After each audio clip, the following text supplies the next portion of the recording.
Hare Krishna. ISKCON Shri Shri Radha Govinda ಮಂದಿರ ಮಂಗಳೂರು ಆಯೋಜಿಸಿದಂತ ಭಗವದ್ಗೀತೆ ಯಥಾರೂಪ ಆಳವಾದ ಅಧ್ಯಯನದ ತರಗತಿಗೆ ತಮ್ಮೆಲ್ಲರಿಗೂ ಕೂಡ ಸ್ವಾಗತ. ಇಂದಿನ ತರಗತಿಯನ್ನು ಮಂಗಳಾಚರಣೆ ಜೊತೆಗೆ ಪ್ರಾರಂಭ ಮಾಡೋಣ. ಓಂ ನಮೋ ಭಗವತೆ ವಾಸುದೇವಾಯ.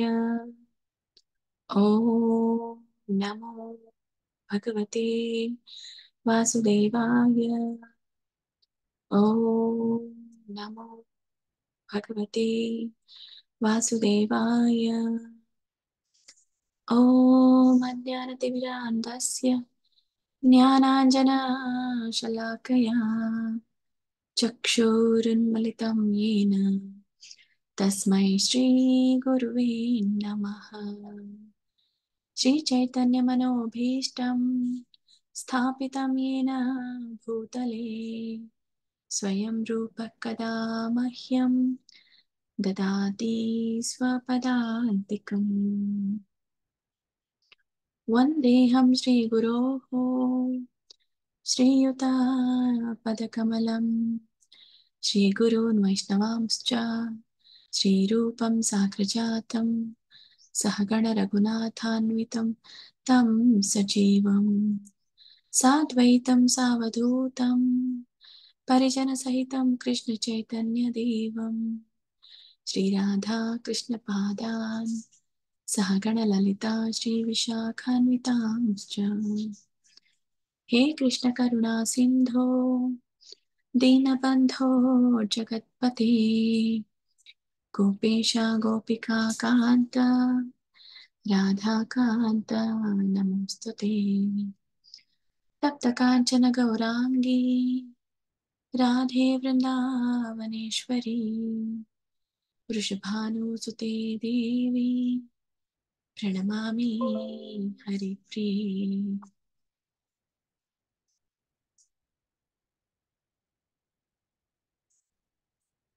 ನಮ ಓಂ ವಿಷ್ಣುಪಾದಾಯ ಕೃಷ್ಣಪ್ರೇಷ್ಠಾಯ ಭೂತಲೇ ಶ್ರೀಮತೆ ಭಕ್ತಿವೇದಾಂತ ಸ್ವಾಮಿನಿತೆ ನಾಮಿನೇ.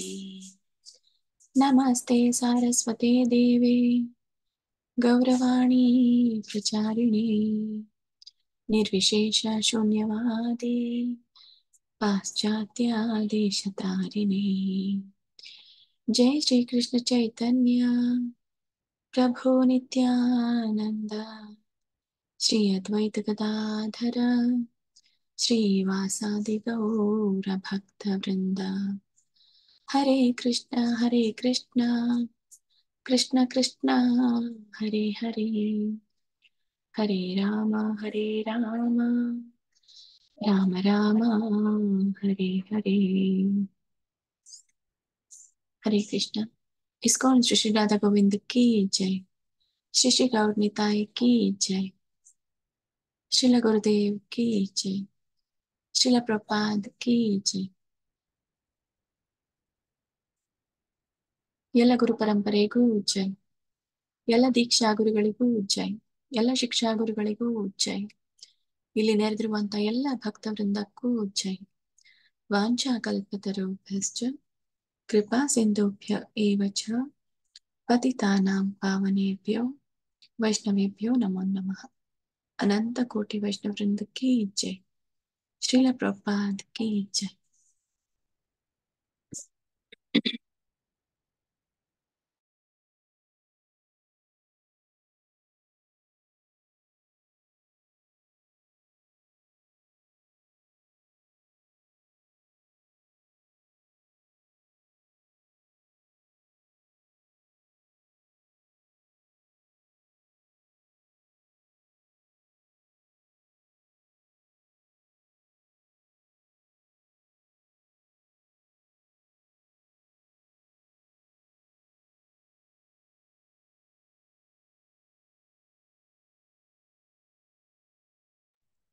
ಹರೇ ಕೃಷ್ಣ.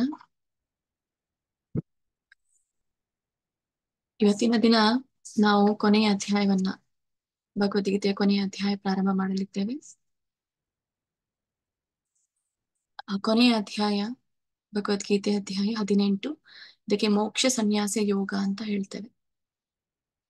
ಅಂದ್ರೆ ಇದರಲ್ಲಿ ಇರುವಂತದ್ದು ಒಂದು ವೈರಾಗ್ಯದಲ್ಲಿ ಇರುವಂತಹ ಒಂದು ಪರಿಪೂರ್ಣತೆಯನ್ನ ಇಲ್ಲಿ ತಿಳಿಸಲಾಗಿದೆ. ಇದಕ್ಕೆ ಉಪಸಂಹಾರ ಅಂದ್ರೆ ಕನ್ಕ್ಲೂಷನ್, ಈಗಾಗಲೇ ಆಗಿರುವಂತಹ ಎಲ್ಲ 17 ಅಧ್ಯಾಯದ ಒಂದು ಕನ್ಕ್ಲೂಷನ್ ಅನ್ನ, ಸಾರಾಂಶವನ್ನ ಭಗವಂತ ಇಲ್ಲಿ ಕೊಡ್ತಾರೆ. ಅಂದ್ರೆ ಅದು ಯಾವುದು ಬ್ರೀಫ್ ಆಗಿ,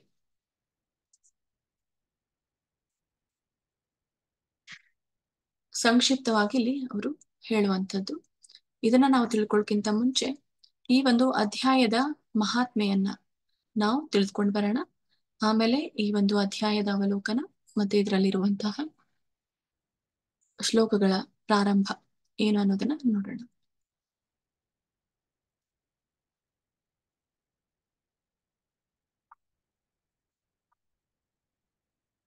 ಹರೇ ಕೃಷ್ಣ.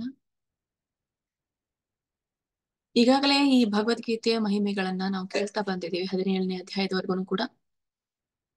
ಈ 18ನೇ ಅಧ್ಯಾಯದ ಮಹಿಮೆಯನ್ನು ಕೂಡ ವಿಷ್ಣು ಲಕ್ಷ್ಮೀ ದೇವಿಗೆ ಈ ಒಂದು ಭಗವದ್ಗೀತೆ ಅಧ್ಯಾಯ 18ರ ಮಹಿಮೆಯನ್ನ ಹೇಳ್ತಾರೆ.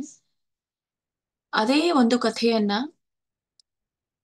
ಶಿವ ತನ್ನ ಮಡದಿಯಾದಂತಹ ಪಾರ್ವತಿಗೆ ಹೇಳ್ತಾರೆ. ಈ ಒಂದು ಅಧ್ಯಾಯದ ಪ್ರಾರಂಭವನ್ನ ಪಾರ್ವತಿ ದೇವಿ ಸ್ವತಃ ತಾನೇ ಪ್ರಾರಂಭ ಮಾಡ್ತಾಳೆ. ಯಾಕಂದ್ರೆ ಇಲ್ಲಿವರೆಗೂ 17 ಅಧ್ಯಾಯವನ್ನ ಅದರ ಮಹಿಮೆಯನ್ನ ಕೇಳಿದಂತಹ ಅವಳು ಕೊನೆಯ ಅಧ್ಯಾಯದಲ್ಲಿ ಏನಿದೆ ಅನ್ನುವಂಥದ್ದನ್ನ ತಿಳ್ಕೊಳ್ಳಿಕ್ಕೆ ಅವಳಿಗೆ ಇರುವಂತಹ ಒಂದು ಕುತೂಹಲ.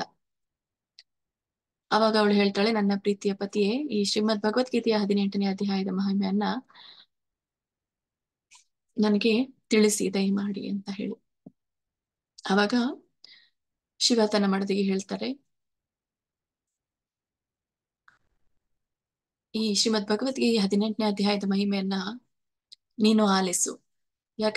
ಯಾಕಂತಂದ್ರೆ ಈ ಒಂದು ಕೊನೆಯ ಅಧ್ಯಾಯ ವೇದಗಳಿಗಿಂತನೂ ಕೂಡ ಉನ್ನತವಾದದ್ದು. ನೀನು ಇದನ್ನ ಕೇಳಿದ ಮೇಲೆ ನಿನಗೆ ತುಂಬಾ ಆನಂದ, ಒಂದು ಅನಿಯಮಿತವಾದಂತಹ ಆನಂದ ನಿನಗೆ ಸಿಗ್ಲಿದೆ. ಇದನ್ನ ನೀನು ಕೇಳಿದಾಗ ಅಥವಾ ಇತರರು ಕೇಳಿದಾಗ ಎಲ್ಲ ಭೌತಿಕ ಆಸೆಗಳು ಕೂಡ ನಾಶವಾಗುತ್ತೆ. ಮತ್ತೆ ಒಬ್ಬ ಭಕ್ತನಿಗೆ, ಕೇಳುವಂತಹ ಭಕ್ತರಿಗೆ, ಗಮನವಿಟ್ಟು ಕೇಳುವಂತಹ ಭಕ್ತರಿಗೆ ಇದು ಒಂದು ದಿವ್ಯವಾದಂತಹ ಅಮೃತ. ಮತ್ತೆ ಈ ಒಂದು ಅಧ್ಯಾಯ ವಿಷ್ಣುವಿನ ಪ್ರಾಣವಾಗಿದೆ. ಮತ್ತೆ ಇದು ಇಂದ್ರ ಮತ್ತೆ ದೇವತೆಗಳಿಗೆ ಇದೊಂದು ಹೃದಯ ಇದ್ದ ಹಾಗೆ. ಮತ್ತೆ ಈ ಬ್ರಹ್ಮನ ಮಕ್ಕಳಾದ ಸನಕ ಸನಂದ ಇಂಥವರಿಗೆ, ಅಂತ ಮಹಾನ್ ಯೋಗಿಗಳಿಗೆ ಇದು ಒಂದು ಹೃದಯಕ್ಕೆ ಕೊಡುವಂತಹ ಸಾಂತ್ವನವಾಗಿದೆ ಅಂತ ಶಿವ ಪಾರ್ವತಿಗೆ ಹೇಳ್ತಾರೆ. ಇನ್ನು ಮುಂದುವರಿಸ್ತಾ ಇದರ ಮಹಿಮೆಯನ್ನ ಹೇಳ್ತಾರೆ. ಮತ್ತೆ ಇದನ್ನ ಯಾರು ಪಠಿಸ್ತಾರೋ 18ನೇ ಅಧ್ಯಾಯವನ್ನ, ಯಮನ ದೂತರು ಕೂಡ ನಮ್ಮ ಸಮೀಪಕ್ಕೆ ಬರಲಾರರು, ಅವರು ಬರೋದಿಲ್ಲ ಅಂತ ಹೇಳ್ತಾರೆ. ಮತ್ತೆ ಯಾರು ಇದನ್ನ ಪಠಿಸ್ತಾರೋ ಅವರಿಗೆ ತ್ವರಿತವಾಗಿ, ಶೀಘ್ರದಲ್ಲಿ ಪಾಪಗಳು ನಾಶವಾಗುತ್ತೆ. ಮತ್ತೆ ಅವರು ಈ ಒಂದು ವಿವಿಧ 3 ತರನಾದಂತಹ ಈ ಭೌತಿಕ ಕ್ಲೇಶಗಳು ಅಂತ ಏನ್ ಹೇಳ್ತವೆ, ಈ ಭೌತಿಕ ಕ್ಲೇಶಗಳನ್ನು ಕೂಡ ಅವನು ಮುಕ್ತಗೊಳ್ತಾನೆ. ಹಾಗಾಗಿ ಇಷ್ಟು ಎಲ್ಲಾ ಮಹಾತ್ಮೆಯನ್ನ ಪಡೆದಿರುವಂತಹ ಈ ಅಧ್ಯಾಯವನ್ನ ನಾನು ಹೇಳ್ತೇನೆ, ನೀನು ಭಕ್ತಿಯಿಂದ ಕೇಳು ಅಂತ ಹೇಳಿ ಶಿವ ಪಾರ್ವತಿಗೆ ಹೇಳ್ತಾರೆ. ಈ ಒಂದು ಅಧ್ಯಾಯದಲ್ಲಿ ಇರುವಂತದ್ದು ಏನು ಅಂತಂದ್ರೆ, ಈ ಕಥೆ ಏನು ಅಂತಂದ್ರೆ, ಈ ಒಂದು ಮೇರು ಪರ್ವತ ಎಲ್ಲರಿಗೂ ಗೊತ್ತು, ಅದು ನಮ್ಮಂತಹ ಒಂದು ಭೌತಿಕ ಕಣ್ಣುಗಳಿಂದ ಅದು ಕಾಣಿಸುವಂತದ್ದಲ್ಲ. ಆದ್ರೆ ಅದು ಹಿಮಾಲಯ ಪರ್ವತ ಇದ್ದ ಜಾಗದಲ್ಲಿಯೇ ಇದೆ. ಆದ್ರೆ ಈ ಮೇರು ಪರ್ವತ ಅನ್ನುವಂಥದ್ದು ಹೇಗೆ ಪರ್ವತಗಳು ಮೇಲೆ ಉನ್ನತವಾಗಿರುತ್ತೆ, ಕೆಳಗಡೆ ಮೇಲೆ ಒಂದು ಶಿಖರದ ತರ ಇರುತ್ತೆ, ಗೋಪುರದ ತರ ಇರುತ್ತೆ, ಕೆಳಗಡೆ ಆ ಅದು ವ್ಯಾಪ್ತಿ ಹೊಂದಿರುತ್ತೆ. ಆದ್ರೆ ಮೇರು ಪರ್ವತ ಹಾಗಿಲ್ಲ. ಮೇರು ಪರ್ವತ ಅದ್ರ ಉಲ್ಟಾ, ಶಿಖರ ಅನ್ನೋದು ಕೆಳಗಡೆ ಇದೆ, ಅದರ ಭಾಗ ಮೇಲ್ಗಡೆ ಇದೆ. ಅಂದ್ರೆ ಒಂದು ವ್ಯಾಪ್ತಿ ಆಗಿರುವಂತಹ ಭಾಗ ಅಂತ ಒಂದು ಶಿಖರ ನಮ್ಗೆ ಅದು ಕಾಣ್ಲಿಕ್ಕೆ ಸಿಗುವಂತದ್ದಲ್ಲ. ಆದ್ರೆ ಅದು ಹಿಮಾಲಯ ಪರ್ವತ ಕೆಳಗೆ ಅದ್ರ ಕಡೆನೆ ಇದೆ. ಈ ಶಿಖರದಲ್ಲಿ ಒಂದು ಅಮರಾವತಿ ಅನ್ನುವಂಥ ಒಂದು ಲೋಕ, ಅಲ್ಲಿ ವಿಶ್ವಕರ್ಮ ಅನ್ನುವಂಥ ಒಬ್ಬ, ಅಂದ್ರೆ ಇದು ಅಮರಾವತಿ ಅನ್ನುವಂಥ ನಗರವನ್ನ ಈ ವಿಶ್ವಕರ್ಮ ಅನ್ನುವಂಥವನು ನಿರ್ಮಿಸಿದ್ದ. ಇದು ಎಲ್ಲಿತ್ತು ಅಂತಂದ್ರೆ, ಇದನ್ನ ಈ ವಿಶ್ವಕರ್ಮ ಎಲ್ಲಿ ನಿರ್ಮಿಸಿದ ಅಂತಂದ್ರೆ, ಈ ಒಂದು ಸ್ವರ್ಗೀಯ ಲೋಕ ಅಂತ ಏನ್ ಹೇಳ್ತೇವೆ ಅದರ ಒಂದು ಭಾಗದಲ್ಲಿ ಬರುವಂತದ್ದು ಈ ಒಂದು ಅಮರಾವತಿ. ಹಾಗೆ ಈ ವಿಶ್ವಕರ್ಮ ಅನ್ನುವಂತಹ ಒಬ್ಬ ಆ ವಿಶ್ವಕರ್ಮ ಅಮರಾವತಿ ಅನ್ನುವಂತಹ ಒಂದು ನಗರವನ್ನ ಈ ಮೇರು ಪರ್ವತದ ಶಿಖರದಲ್ಲಿ ಈ ಸ್ವರ್ಗೀಯ ರಾಜ್ಯಗಳಲ್ಲಿ ಅದನ್ನ ನಿರ್ಮಿಸಿದ್ದ. ಹೀಗೆ ಈ ಇಂದ್ರ, ಯಾಕಂದ್ರೆ ಸ್ವರ್ಗ ಲೋಕಗಳ ಒಡೆಯ ರಾಜ ಇಂದ್ರ, ಒಂದು ದಿನ ಅವನು ತನ್ನ ಹೆಂಡತಿ, ಅವಳ ಹೆಸರು ಶಶಿ, ಅವಳ ಜೊತೆಗೆ ಕೂತಿದ್ದಾಗ ವಿಷ್ಣುವಿನ ಸೇವಕರು ಅಲ್ಲಿಗೆ ಬರ್ತಾರೆ. ವಿಷ್ಣುವಿನ ಸೇವಕರ ಜೊತೆಗೆ ಒಬ್ಬ ಸುಂದರವಾದಂತಹ ವ್ಯಕ್ತಿ ಬರ್ತಾನೆ. ಅವನನ್ನ ನೋಡಿದ ಮೇಲೆ ಇಂದ್ರನಿಗೇನೋ ಒಂದು ಕಳವಳ ಆಗುತ್ತೆ. ಮತ್ತೆ ಕಳವಳ ಆಗಿ ಇನ್ನೊಂದು ಸಲ ಆ ಸುಂದರವಾದಂತಹ ಯುವಕನನ್ನ, ವಿಷ್ಣುವಿನ ಸೇವಕರು ಕರೆದುಕೊಂಡು ಬಂದಂತಹ ಆ ಒಂದು ಸುಂದರವಾದ ಯುವಕನನ್ನ ನೋಡಿದ ಮೇಲೆ, ಎರಡನೇ ಸಲ ಇಂದ್ರ ನೋಡಿದ ಮೇಲೆ ಅವನು ಕುಳಿತಂತಹ ಸಿಂಹಾಸನದಿಂದ ಕೆಳಗೆ ಬಿದ್ದು ಬಿಡ್ತಾನೆ ಇಂದ್ರ. ಆವಾಗ ಕೆಳಗಡೆ ಬಿದ್ದಿರೋದನ್ನ ಗಮನಿಸಿದ ದೇವತೆಗಳು ಅದೇ ಸಮಯದಲ್ಲಿ, ಅಂದ್ರೆ ಇಂದ್ರನ್ನ ಆರಾಧಿಸ್ತಾ ಇರುವಂತಹ ದೇವತೆಗಳು ಅಲ್ಲಿಗೆ ಬರ್ತಾರೆ. ಅಲ್ಲಿಗೆ ಬಂದು ಇಂದ್ರ ಧರಿಸಿರುವಂತಹ ಕಿರೀಟವನ್ನ ಎತ್ಕೊಂಡು ಆ ಈಗಾಗಲೇ ಆ ವಿಷ್ಣುವಿನ ಸೇವಕರು ಕರೆದುಕೊಂಡು ಬಂದಂತಹ ಆ ಯುವಕ, ಅಂದ್ರೆ ಹೊಸದಾಗಿ ಬಂದಿರುವಂತಹ ಸುಂದರವಾದ ಯುವಕನ ತಲೆಯ ಮೇಲೆ ಇಡ್ತಾರೆ. ಆಮೇಲೆ ಯಾರು ಇಂದ್ರನ ಒಂದು ದೇವತೆಗಳಿದ್ರು, ಇಂದ್ರನನ್ನ ಆರಾಧಿಸುವಂತಹ ದೇವತೆಗಳು ಎಲ್ಲರೂ ಈ ಹೊಸದಾಗಿ ಬಂದಿರುವಂತಹ ಒಬ್ಬ ಯುವಕನಿಗೆ ಜೈಕಾರ ಹಾಕ್ತಾ, ಅವನಿಗೆ ನಮಸ್ಕಾರವನ್ನ ಸಲ್ಲಿಸ್ತಾ, ಹೊಸ ರಾಜ ಇಂದ್ರನಿಗೆ ಅದ್ಭುತವಾದಂತಹ ಹಾಡುಗಳನ್ನ ಹಾಡಲು ಪ್ರಾರಂಭಿಸ್ತಾರೆ. ಅಂದ್ರೆ ಹೊಸದಾಗಿ ಬಂದಿರುವಂತಹ ಇಂದ್ರ ಅಂತ ಅವನನ್ನ ಜೈಕಾರ ಮಾಡ್ತಾರೆ.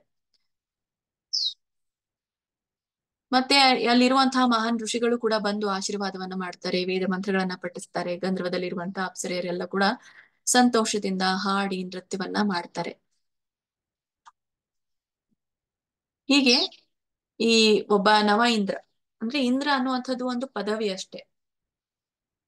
ಈ ಒಬ್ಬ ಹಳೆಯ ಇಂದ್ರ ಆ ಪದವಿಯಿಂದ ಕೆಳಗೆ ಬಿದ್ಮೇಲೆ ಹೊಸ ಇಂದ್ರ ಬಂದು ಅನ್ನೋದು ಇಲ್ಲಿ ನಮಗೂ ಕೂಡ ಗೊತ್ತಾಗುತ್ತೆ. ಕೇವಲ ಇಲ್ಲಿ ಭೌತಿಕ ಜಗತ್ತಿನಲ್ಲಿ ನಾವು ಈ ಒಂದು ಪದವಿಗಳನ್ನ, ನಮ್ಮ ಒಂದು ಏನು ಪೋಸ್ಟ್ ಗಳನ್ನ ಕಾಣ್ತೇವೆ, ಹುದ್ದೆಗಳನ್ನ ಕಾಣ್ತೇವೆ.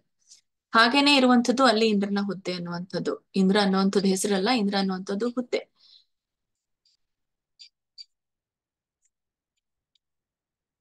ಹೀಗೆ ಇದನ್ನೆಲ್ಲ ಹಳೆಯ ಇಂದ್ರ ಗಮನಿಸ್ತಾ ಇದ್ದ, ಎಲ್ಲ ನೋಡ್ತಾ ಇದ್ದ.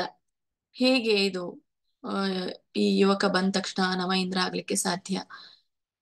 ಅಂದ್ರೆ ಸಾಮಾನ್ಯವಾಗಿ ಇಂದ್ರನಿಗೆ ಆ ಪದವಿಯವರಿಗೆ ಗೊತ್ತಿರುತ್ತೆ, ನನ್ನ ಕಾಂಪಿಟೇಟರ್ಸ್ ಯಾರು ಬರ್ತಾ ಇದ್ದಾರೆ, ಪೈಪೋಟಿದಾರರು ಯಾರು ಬರ್ತಾ ಇದ್ದಾರೆ ಅಂತ.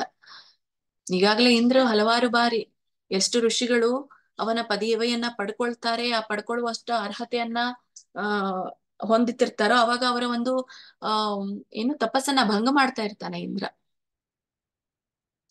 ಆದ್ರೆ ಯಾವುದೇ ತಪಸ್ಸನ್ನ ಆಚರಿಸದೆ, ಯಾವುದೇ ಯಜ್ಞ ಯಾಗಾದಿಗಳನ್ನ ಮಾಡದೆ, ಅದು ನನಗೆ ಗೊತ್ತೂ ಆಗಿಲ್ಲ ಅವನು ಈ ಒಂದು ಇಂದ್ರಿಯ ಪದವಿಯ ಪದವಿವರೆಗೂ ಅರ್ಹತೆ ಪಡಿತಾನೆ ಅನ್ನೋದು ನನಗೆ ಅರಿವೇ ಇಲ್ಲ, ಹೇಗಾಯ್ತು ಇದೆಲ್ಲ ಅಂತ ಹೇಳಿ. ಯಾಕಂದ್ರೆ ಈ ಹಳೆಯ ಒಬ್ಬ ಇಂದ್ರ ಮುಂಚೆ ಈ 100 ಒಂದು ಈ ಅಶ್ವಮೇಧ ಯಾಗ ಅಂತ ಹೇಳ್ತಾರೆ, ಈ 100 ಅಶ್ವಮೇಧ ಯಾಗವನ್ನ ಮಾಡಿ ಅವನು ಇಂದ್ರನ ಪಟ್ಟವನ್ನ ಪಡೆದಿದ್ದ. ಸಾಮಾನ್ಯವಾಗಿ ಎಲ್ರಿಗೆ ಗೊತ್ತಿರುತ್ತೆ ಅಶ್ವಮೇಧ ಯಾಗ ಯಾರು ಮಾಡ್ತಾ ಇದ್ದಾರೆ ಅಂತ ಹೇಳಿ. ಆ ಒಂದು ಗಮನಕ್ಕೆ ಅವನಿಗೆ ಬಂದಿರೋದಿಲ್ಲ. ಈ ಹೊಸ ಇಂದ್ರ ಆಗಿದ್ದಾನೆ ಅಂದ್ರೆ ಅಶ್ವಮೇಧ ಯಾಗವನ್ನ ಮಾಡಿರೋದು ನನ್ಗೆ ಅರಿವೇನೆ ಬರಲಿಲ್ಲ, ಹೇಗೆ ಇವನು ಈ ಒಂದು ಪದವಿಗೆ ಅರ್ಹನಾದ? ಹೀಗೆ ಅಲ್ಲಿ ಇವನು ಯೋಚನೆ ಮಾಡ್ತಾ ಇದ್ದ. ಆದ್ರೆ ಅವನವ ಇಂದ್ರನಿಗೆ ಸಾಮಾನ್ಯವಾದಂತಹ ಈ ಇಂದ್ರನ ಪದವಿಗೆ ಸಲ್ಲುವಂತಹ ಎಲ್ಲ ಒಂದು ಸ್ವಾಗತ ಆಗಿರಬಹುದು, ಒಂದು ಪೂಜೆ ಆಗಿರಬಹುದು, ಎಲ್ಲವೂ ಕೂಡ ವಿಜೃಂಭಣೆ ಆಗಿರ್ಬೋದು, ಎಲ್ಲವೂ ಕೂಡ ಸಲ್ತಾ ಇತ್ತು. ಆದ್ರೆ ಈ ಹಳೆಯ ಇಂದ್ರ ಬಹಳಷ್ಟು ಆಶ್ಚರ್ಯಚಕಿತನಾಗಿ ನೋಡ್ತಾ ಕೂತಿದ್ದ. ಈ ವೇದಗಳಲ್ಲಿ ಹೇಳೋ ಹಾಗೆ ಈ ಇಂದ್ರ ಅನ್ನುವಂತಹ ಪದವಿಗೆ ಪಡಿಬೇಕು ಅಂತಂದ್ರೆ ಒಬ್ಬ ಅರ್ಹತೆಯನ್ನ ಪಡ್ಕೊಳ್ಬೇಕು. ಏನು ಅಂತಂದ್ರೆ ಈಗಾಗ್ಲೇ ಹೇಳಿರುವಂತದ್ದು ಒಂದು ಅಶ್ವಮೇಧ ಯಾಗವನ್ನ ಮಾಡ್ಬೇಕು ಅಂತ ಹೇಳಿ 100 ಅಶ್ವಮೇಧ ಯಾಗವನ್ನ ಯಶಸ್ವಿಯಾಗಿ ಮಾಡ್ಬೇಕು. ಒಂದು. ಎರಡನೆಯದಾಗಿ ಕಲ್ಯಾಣ ಕಾರ್ಯಗಳನ್ನ ಅವನು ಮಾಡ್ಬೇಕು. ಕಲ್ಯಾಣ ಕಾರ್ಯಗಳು ಅಂತಂದ್ರೆ ಈ ನೀರನ್ನ ಒದಗಿಸುವಂತದ್ದು, ನೀರಿಗಾಗಿ ಇರುವಂತಹ ವಿವಿಧ ಆಕಾರಗಳು, ಬಾವಿಗಳನ್ನ, ಈಗ ಹೊಂಡಗಳನ್ನ, ಕುಂಡಗಳನ್ನ, ಮತ್ತೆ ಮರಗಳನ್ನ ನೆಡುವಂಥದ್ದು, ಮತ್ತೆ ಈ ಬರಗಾಲ ಬಂದಾಗ ಇತರರಿಗೆ ಒಳ್ಳೆಯದನ್ನ ಆಗ್ಲಿ ಅಂತ ಹೇಳಿ ಆ ಅದಕ್ಕೆ ಏನು ಭಗವಂತನ ಹತ್ತಿರ ಒಂದು ಬೇಡಿಕೆಯನ್ನ ಸಲ್ಲಿಸುವಂಥದ್ದು. ಮತ್ತೆ ಈ ದಾನಕ್ಕಾಗಿ, ಧಾನ್ಯಗಳಿಗಾಗಿ, ಕೃಷಿಗಳಿಗಾಗಿ ಒಳ್ಳೆಯ ಒಂದು ಏನು ವಾತಾವರಣ ನಿರ್ಮಾಣ ಮಾಡ್ಲಿಕ್ಕೆ ಪ್ರಯತ್ನವನ್ನ ಮಾಡೋದು. ಹೀಗೆ ಈ ಎಲ್ಲ ಈ ಆ ಇಂದ್ರ ಅಂದ್ರೆ ಯಾರು ಈ ಇಂದ್ರನ ಹುದ್ದೆ ಪಡಿಬೇಕು ಅವ್ರಿಗೆಲ್ಲ ಇಂಥ ಅರ್ಹತೆಯನ್ನ ಪಡ್ಕೊಳ್ಬೇಕು. ಮತ್ತೆ ಪವಿತ್ರವಾದ ಸ್ಥಳಗಳಲ್ಲಿ ಅಗ್ನಿ ಯಜ್ಞವನ್ನ ಮಾಡ್ಬೇಕು. ಮತ್ತೆ ಮಹತ್ತರವಾದಂತಹ ದಾನಗಳನ್ನ ಅವನು ಮಾಡ್ಬೇಕು. ಇವನ್ನೆಲ್ಲ ಮಾಡಿದಾಗ ಮಾತ್ರ ಇಂದ್ರನ ಹುದ್ದೆಯವರು ಪಡಿಲಿಕ್ಕೆ ಸಾಧ್ಯ. ಇಲ್ಲಿ ಈ ಹಳೆಯ ಇಂದ್ರ, ಹೊಸ ಇಂದ್ರ ಅಂದ್ರೆ ಹೊಸದಾಗಿ ಆಗಮಿಸಿರುವಂತಹ ಈ ಇಂದ್ರ ಈ ಯಾವುದೇ ಕಲ್ಯಾಣಕರವಾದಂತಹ ಕಾರ್ಯಗಳನ್ನ ಅವನು ಮಾಡಿರ್ಲಿಲ್ಲ. ಮತ್ತೆ ಹೇಗೆ ಇವನೆಲ್ಲ ಈ ಸ್ಥಾನಗಳನ್ನ ಪಡೆದ, ಈ ಒಂದು ಹುದ್ದೆಯನ್ನ ಪಡೆದ? ಹಾಗೆ ಇವನು ಹಳೆಯ ಇಂದ್ರ ಬಹಳಷ್ಟು ಮನಸ್ಸಿನಲ್ಲಿ ವಿಚಲಿತನಾದ, ಆಲೋಚನೆ ಮಾಡ್ತಾ ಇದ್ದ. ಇದಕ್ಕೆ ನನಗೆ ಪರಿಹಾರ ಸಿಗೋದಿಲ್ಲ. ಈಗಾಗಲೇ ಪದವಿ ಬೇರೆಯವ್ರಿಗೆ ಹೋಗಿದ್ದಾಗಿದೆ. ಇದನ್ನ ಕುರಿತಾಗಿ ನಾನು ವಿಷ್ಣುವನ್ನ ಪ್ರಾರ್ಥಿಸಬೇಕು ಅಂತ ಹೇಳಿ ಇಂದ್ರ ವಿಷ್ಣುವನ ಕಡೆಗೆ ಹೊರಟ. ಹಳೆಯ ಇಂದ್ರ. ಈಗಾಗಲೇ ನಿಮ್ಗೆ ಗೊತ್ತಿರೋ ಹಾಗೆ ದೇವತೆಗಳು ವಿಷ್ಣುವನ್ನ ನೇರವಾಗಿ ಸಂಪರ್ಕಿಸ್ಲಿಕ್ಕೆ ಸಾಧ್ಯ ಇಲ್ಲ. ಈಗ ನಾವು ಹೇಗೆ ಈ ಒಂದು ಭೂಮಿಯ ಮೇಲೆ ಇರುವಂತಹ ನಾವೆಲ್ಲರೂ ಬಂದಿರುವಂತದ್ದು ಬ್ರಹ್ಮನ ಸೃಷ್ಟಿಯಿಂದ. ಬ್ರಹ್ಮನನ್ನ ಸೃಷ್ಟಿಸಿರುವಂತದ್ದು ಈ ಗರ್ಭೋದಕಶಾಹಿ ವಿಷ್ಣುವಿನಿಂದ. ಗರ್ಭೋದಕಶಾಹಿ ವಿಷ್ಣು ಯಾವಾಗ ಬ್ರಹ್ಮನಿಂದ ಸೃಷ್ಟಿಸಲ್ಪಡ್ತಾನೋ, ಎಲ್ಲ ಜೀವರಾಶಿಗಳು ಸೃಷ್ಟಿಯಾಗುತ್ತೋ ಆವಾಗ ಪರಮಾತ್ಮನ ರೂಪಿಯಾಗಿ ಕ್ಷೀರೋದಕಶಾಹಿ ವಿಷ್ಣು ಪರಮಾತ್ಮ ರೂಪಿಯಾಗಿ ಎಲ್ಲರ ಹೃದಯದಲ್ಲಿ ಇರ್ತಾನೆ ಜೀವಿಗಳು ಸೃಷ್ಟಿ ಆದ್ಮೇಲೆ. ಹೀಗೆ ಯಾವಾಗ ಪರಮಾತ್ಮ ರೂಪಿಯಾಗಿ ಕ್ಷೀರೋದಕಶಾಹಿ ವಿಷ್ಣು ಬರ್ತಾನೋ ಆವಾಗ ಕ್ಷೀರೋದಕಶಾಹಿ ವಿಷ್ಣು ಈ ಒಂದು ಶ್ವೇತ ದ್ವೀಪ ಅನ್ನುವಂಥ ಒಂದು ಸಮುದ್ರ, ಅದಕ್ಕೆ ಕ್ಷೀರಸಾಗರ ಅಂತ ಹೇಳ್ತವೆ. ಕ್ಷೀರಸಾಗರ ಅಂತಂದ್ರೆ ಹಾಲಿನ ಒಂದು ಸಾಗರ. ಆ ಹಾಲಿನ ಒಂದು ಸಾಗರದಲ್ಲಿ ಅವನು ವಿಶ್ರಮಿಸ್ತಾ ಇರ್ತಾನೆ ವಿಷ್ಣು.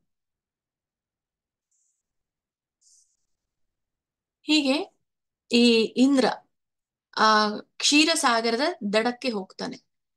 ಅಲ್ಲಿ ಹೋಗಿ ಪ್ರಾರ್ಥನೆಯನ್ನ ಸಲ್ಲಿಸ್ತಾನೆ. ಹಾಗೇನೆ ವಿಷ್ಣು ಕರೆದ ತಕ್ಷಣ ಬರಲ್ಲ, ಪ್ರಾರ್ಥನೆಯನ್ನ ಸಲ್ಲಿಸ್ಬೇಕು.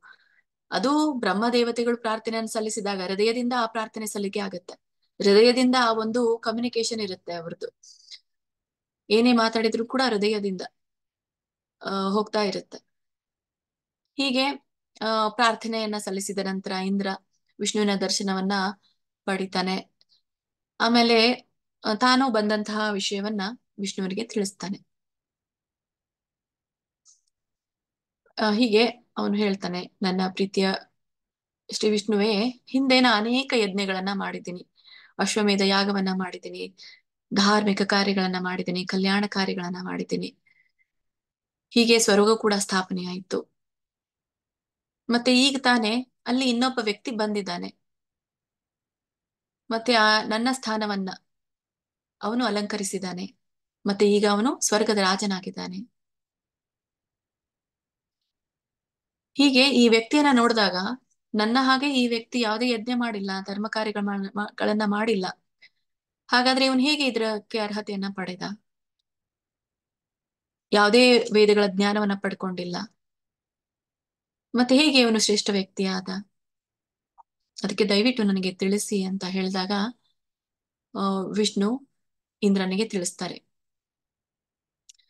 ಈ ಒಬ್ಬ ಬಂದಂತಹ ನವ ಇಂದ್ರ ಹೊಸದಾಗಿ ಹುದ್ದೆನ ಅಲಂಕರಿಸಿರುವವನು, ನೀ ಹೇಳಿರೋ ಹಾಗೆ ಯಾವುದೇ ಧಾರ್ಮಿಕ ಕಾರ್ಯಗಳನ್ನಾಗ್ಲಿ, ಈ ಒಂದು ಯಜ್ಞಗಳನ್ನ ಯಾಗಾದಿಗಳನ್ನ ಮಾಡಿಲ್ಲ, ಯಾವುದೇ ದಾನ ಧರ್ಮ ಮಾಡಿಲ್ಲ, ಯಾವುದೇ ವೈದಿಕ ತ್ಯಾಗವನ್ನು ಕೂಡ ಅವನು ಮಾಡಿಲ್ಲ. ಆದ್ರೆ ಶ್ರೀಮದ್ ಭಗವದ್ಗೀತೆಯ 18ನೇ ಅಧ್ಯಾಯವನ್ನ ನಿರಂತರವಾಗಿ ಪ್ರತಿನಿತ್ಯ ಪಾರಾಯಣವನ್ನ ಮಾಡಿದ್ದಾನೆ.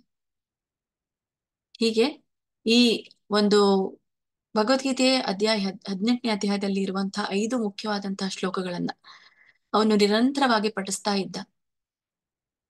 ಮತ್ತೆ ಎಲ್ಲಾ ರೀತಿಯ ಪುಣ್ಯ ಕಾರ್ಯಗಳನ್ನ ಮತ್ತೆ ಯಜ್ಞಗಳನ್ನ ಮಾಡುವಂತಹ ಫಲಿತಾಂಶವನ್ನ ಕೇವಲ ಈ ಭಗವದ್ಗೀತೆ ಅಧ್ಯಾಯ 18ರ 5 ಶ್ಲೋಕಗಳ ಪಠಣೆಯಿಂದ ಅವನು ಪಡೆದಿದ್ದಾನೆ ಅಂತ ವಿಷ್ಣುವೇ ಹೇಳ್ತಾರೆ. ಹೀಗೆ ಅವನು ಈ ಸ್ವರ್ಗದ ರಾಜನಾಗಿ ಹುದ್ದೆಯನ್ನ ಅಲಂಕರಿಸಿಕೊಂಡಿದ್ದಾನೆ ಅಂತ ಹೇಳಿ ಇಂದ್ರನಿಗೆ ಹೇಳ್ತಾರೆ.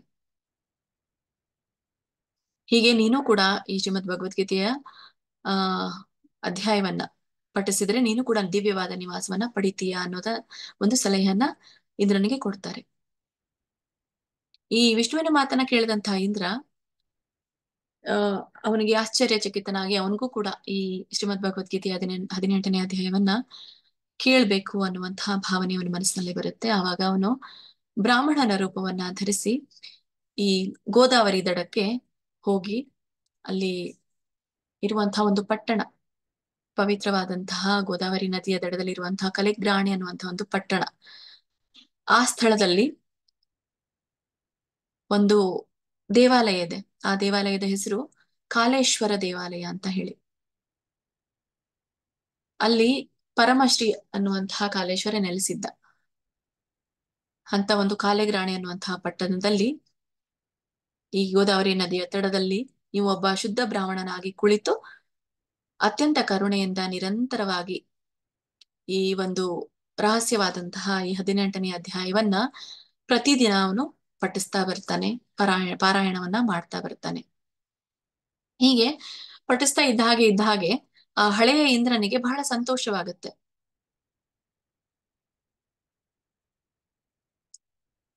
ಆದ್ರೆ ಅವನಿಗೆ ಒಂದು ಗುರುವಿನ ಆಶ್ರಯ ಅವಶ್ಯಕತೆ ಇರುತ್ತೆ.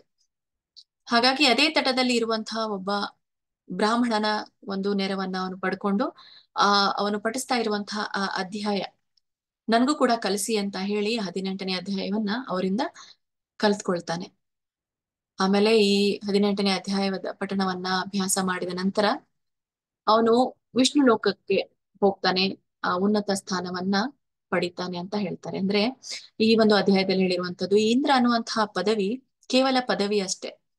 ಆದ್ರೆ ಮುಖ್ಯವಾಗಿ ಬೇಕಾಗಿರೋದು ಉನ್ನತವಾದಂತಹ ಸ್ಥಾನ, ಅದೇ ವಿಷ್ಣು ಲೋಕ, ಭಗವಂತನ ಪಾದಕಮಲಗಳಲ್ಲಿ ಹೋಗಿ ಸೇರ್ಕೊಳ್ಳೋದು, ಅದೇ ಒಂದು ಉನ್ನತವಾದಂತಹ ಪದವಿ. ಹಾಗಾಗಿ ಹಳೆಯ ಇಂದ್ರನಿಗೆ ಅವನಿಗೆ ಗೊತ್ತಾಗತ್ತೆ ಈ ಪದವಿ ಅನ್ನೋದು ಕೇವಲ ಕ್ಷಣಿಕ, ಇವತ್ತು ಅವನಿದ್ದಾನೆ ನಾಳೆ ಬೇರೆಯವನು ಬರ್ತಾನೆ, ಹಾಗಾಗಿ ಈಗ ನನಗೆ ಕೇವಲ ವಿಷ್ಣುವಿನ ಪಾದದ ಅವಶ್ಯಕತೆ ಇದೆ ಅಂತ ಹೇಳಿ ಅವನು ಕೂಡ ಈ 18ನೇ ಅಧ್ಯಾಯವನ್ನ ಪಾರಾಯಣ ಮಾಡಿ ವಿಷ್ಣು ಲೋಕಕ್ಕೆ ಹೋಗ್ತಾನೆ, ಮತ್ತೆ ಭಗವಂತನ ಧಾಮವನ್ನ ಪ್ರವೇಶಿಸ್ತಾನೆ. ಹೀಗೆ ಈ ಒಂದು ಕಥೆಯನ್ನ, ಈ ಭಗವದ್ಗೀತೆ 18ನೇ ಅಧ್ಯಾಯವನ್ನ ಪಠಿಸಿದ್ರೆ ಏನಾಗತ್ತೆ ಅನ್ನೋದನ್ನ ಶಿವ ಪಾರ್ವತಿಗೆ ತಿಳಿಸ್ತಾರೆ. ಮತ್ತೆ ಯಾರೆಲ್ಲ ಈ ಒಂದು ಗೀತಾ ಮಹಾತ್ಮೆ ಎಲ್ಲರೂ ಕೂಡ 18 ಅಧ್ಯಾಯಗಳನ್ನು ಕೂಡ ಕೇಳಿದ್ರಿ ಇನ್ನುವರೆಗೂ ಕೂಡ, ಮೊದಲನೇ ಅಧ್ಯಾಯದಿಂದ 18ನೇ ಅಧ್ಯಾಯವರೆಗೂ ಕೂಡ ಈ ಗೀತಾ ಮಹಾತ್ಮೆಯನ್ನ ಕೇಳಿದ್ರಿ. ಯಾರೆಲ್ಲ ಕೇಳಿದಿರೋ, ಯಾರೆಲ್ಲ ಇದ್ರ ಕುರಿತಾಗಿ ಅಧ್ಯಯನ ಮಾಡಿದಿರೋ ಇವರೆಲ್ಲರ ಪಾಪಗಳು ಕೂಡ ತ್ವರಿತವಾಗಿ ನಾಶವಾಗುತ್ತೆ ಅಂತ ವಿಷ್ಣು ಹೇಳ್ತಾರೆ. ಮತ್ತೆ ಯಾರು ಈ ಕೇಳುವಂತಹ ಪ್ರವಚನ ಅತ್ಯಂತ ಶ್ರದ್ಧೆಯಿಂದ ನಂಬಿಕೆಯಿಂದ ಸ್ಮರಿಸ್ಕೊಳ್ತಾರೋ ಅವರೆಲ್ಲರೂ ಕೂಡ ಪುಣ್ಯ ಕಾರ್ಯಗಳನ್ನ ಮಾಡಿದ ಹಾಗೆ, ಮತ್ತೆ ಮಹಾತ್ಯಾಗಗಳ ಫಲಿತಾಂಶವನ್ನು ಕೂಡ ಪಡಿತಾರೆ. ತ್ಯಾಗ ಮಾಡುವ ಅವಶ್ಯಕತೆ ಇಲ್ಲದೆ ಇದ್ರೂ ಕೂಡ ಕೇವಲ ಸ್ಮರಿಸೋದ್ರಿಂದ ಮಹಾತ್ಯಾಗ ಮಾಡಿದ ಹಾಗೆ. ಹೀಗೆ ಮತ್ತೆ ಅವರು ಭೌತಿಕವಾದಂತಹ ಈ ಒಂದು ಐಶ್ವರ್ಯಗಳನ್ನ ಅನುಭವಿಸ್ತಾರೆ. ಮತ್ತೆ ನಂತರ ವಿಷ್ಣುವಿನ ವಾಸಸ್ಥಾನವನ್ನ ಪಡೀತಾರೆ, ಅಂದ್ರೆ ಭಗವದ್ಧಾಮಕ್ಕೆ ಹಿಂದಿರುಗ್ತಾರೆ ಅಂತ ಇಲ್ಲಿ ಶಿವ ತನ್ನ ಮಡದಿಯಾದಂತಹ ಪಾರ್ವತಿ ದೇವಿಗೆ ಈ ಶ್ರೀಮದ್ ಭಗವದ್ಗೀತೆಯ 18ನೇ ಅಧ್ಯಾಯದ ಮಹಿಮೆಯನ್ನ ಮತ್ತೆ ಉಳಿದ ಎಲ್ಲ ಒಟ್ಟಾರೆ ಭಗವದ್ಗೀತೆಯ ಎಲ್ಲ ಅಧ್ಯಾಯಗಳ ಮಹಿಮೆಯನ್ನ ಕೊನೆಗೊಳಿಸ್ತಾರೆ ಭಗವಂತ. ಹೀಗೆ ಈ ಒಂದು ಅಧ್ಯಾಯ ಕೊನೆಯಾಗುತ್ತೆ.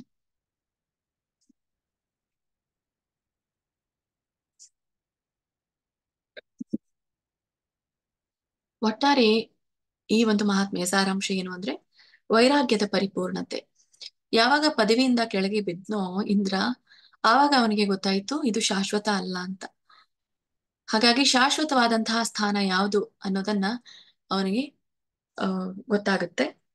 ಮತ್ತೆ ಅವನು ಮತ್ತೆ ಬೇರೆ ಪದವಿಯ ಆಸೆಗೆ ಬೀಳದೆ ವೈರಾಗ್ಯವನ್ನ ಪಡೆದು ಈ ವೈರಾಗ್ಯದ ಪರಿಪೂರ್ಣತೆಯ ಅರ್ಥವನ್ನ ಅವನು ತಿಳ್ಕೊಳ್ತಾನೆ. ಹಾಗೆ ಈ ವೈರಾಗ್ಯ ಅನ್ನೋದು ಏನು ಅನ್ನೋದು ನಮ್ಗೆ ಭಗವಂತ ಈ 18ನೇ ಅಧ್ಯಾಯದಲ್ಲಿ ತಿಳಿಸ್ತಾರೆ. ಅದೇನನ್ನೋದನ್ನ ನೋಡೋಣ. ಅದಕ್ಕಿಂತ ಮುಂಚೆ ಹಿಂದಿನ ಒಂದು ತರಗತಿಯಲ್ಲಿ ಆದಂತಹ ಚರ್ಚೆಯನ್ನ ನಾವು ತಿಳಿದುಕೊಂಡು ಬರೋಣ. ಭಗವಂತ ಈಗಾಗಲೇ ನಮ್ಗೆ ಶ್ರದ್ಧೆಯ ಪ್ರಭೇದಗಳು ಹೇಗಿರುತ್ತೆ ಅನ್ನೋದನ್ನ ತಿಳಿಸಿದ್ರು. ಅಂದ್ರೆ ವ್ಯಕ್ತಿಯ ನಂಬಿಕೆಗಳು ಹೇಗೆ ಇರುತ್ತೆ, ಅವನ ಆಹಾರ ವಿಹಾರ ಪದ್ಧತಿ ಹೇಗಿರುತ್ತೆ, ಅವನ ಒಂದು ಯಜ್ಞ ಯಾವ ತರನಾಗಿ ಮಾಡ್ತಾನೆ, ದಾನ ಮತ್ತೆ ತಪಸ್ಸು, ಇವುಗಳೆಲ್ಲವಕ್ಕೂ ಕೂಡ ಹೇಗೆ ಅವನು ಮಾಡ್ತಾನೆ, ಹೇಗೆ ಅವುಗಳ ಮೇಲೆ 3 ಗುಣಗಳು ಪ್ರಭಾವವನ್ನ ಬೀರುತ್ತೆ ಅನ್ನೋದನ್ನ ನಮ್ಗೆ ತಿಳಿಸಿದ್ರು. ಮತ್ತೆ ಜೊತೆಗೆ ಮಾತು ಹೇಗಿರ್ಬೇಕು ಅನ್ನೋದನ್ನು ಕೂಡ, ಮತ್ತೆ ಮನಸ್ಸಿನ ತಪಸ್ಸು, ಮಾತಿನ ತಪಸ್ಸು ಹೇಗಿರ್ಬೇಕು ಅನ್ನೋದನ್ನು ಕೂಡ ನಮ್ಗೆ ತಿಳಿಸಿದ್ರು.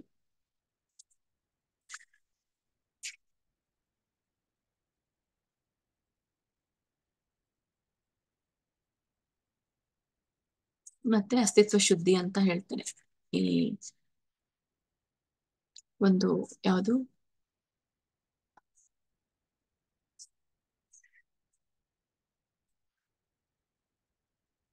ದೇಹದ ತಪಸ್ಸು ಅಂತ ಹೇಳ್ತಾರೆ. ಭೌತಿಕವಾದಂತಹ ಒಂದು ತಪಸ್ಸು ಹೇಗಿರ್ಬೇಕು, ಮತ್ತೆ ಮಾತಿನ ತಪಸ್ಸು ಹೇಗಿರ್ಬೇಕು, ಮತ್ತೆ ಮನಸ್ಸಿನ ತಪಸ್ಸು ಹೇಗಿರ್ಬೇಕು ಅನ್ನೋದನ್ನ, ಅಂತರಂಗ ಬಹಿರಂಗವಾದಂತ ತಪಸ್ಸು, ಮಾತಿನ ತಪಸ್ಸು. ಸೊ ಇವುಗಳ ಆಚರಣೆ ಇದ್ದಾಗ ಮಾತ್ರ ಇದು ನಮಗೆ ಆಚರಿಸಿದಂಗೆ ನಾವು ಇವುಗಳ ಒಂದು ಗುಣಗಳನ್ನ ಬೆಳೆಸ್ಕೊಳ್ಳಿಕ್ಕೆ ಸಾಧ್ಯ. ಅಂದ್ರೆ ಈ ಒಂದು ತಪಸ್ಸನ್ನ ಆಚರಿಸ್ಲಿಕ್ಕೆ ಸಾಧ್ಯ ಇಲ್ಲ ಅಂತಂದ್ರೆ ಆ ತಪಸ್ಸಿನ ಒಂದು ಏನು ಆ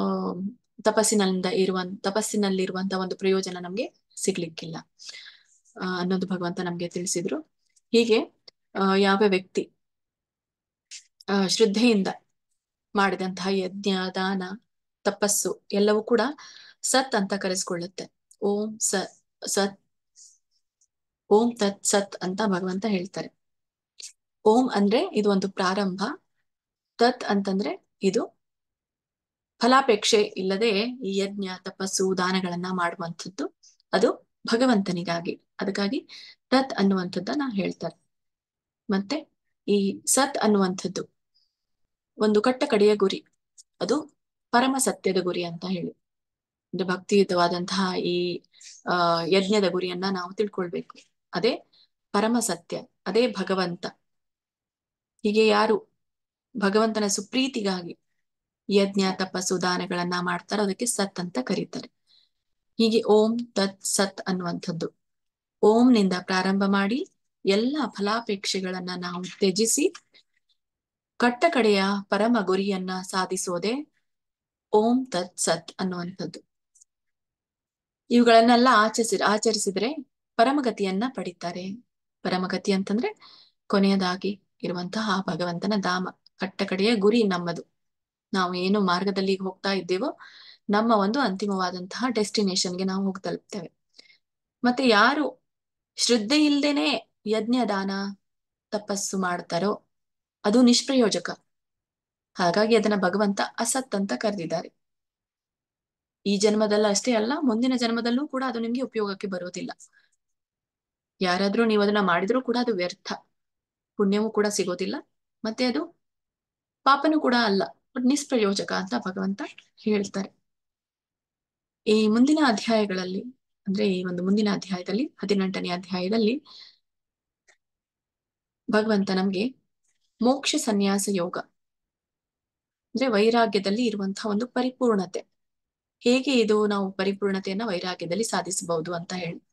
ವೈರಾಗ್ಯ ಅಂತಂದ್ರೆ ಎಲ್ಲಾನು ಬಿಟ್ಟು ಸನ್ಯಾಸಿಯಾಗಿ ನಾವು ಕಾಡಿನಲ್ಲಿ ಕೂತ್ಕೊಳ್ಳೋದನ್ನ ಭಗವಂತ ಇಲ್ಲಿ ಹೇಳ್ತಾ ಇಲ್ಲ. ಎಲ್ಲರೂ ಕೂಡ ತಪ್ಪು ಕಲ್ಪನೆ ಮಾಡ್ಕೊಂಡಿದ್ದಾರೆ ಸನ್ಯಾಸ ಅನ್ನುವಂಥದ್ದು, ವೈರಾಗ್ಯ ಅನ್ನುವಂಥದ್ದು.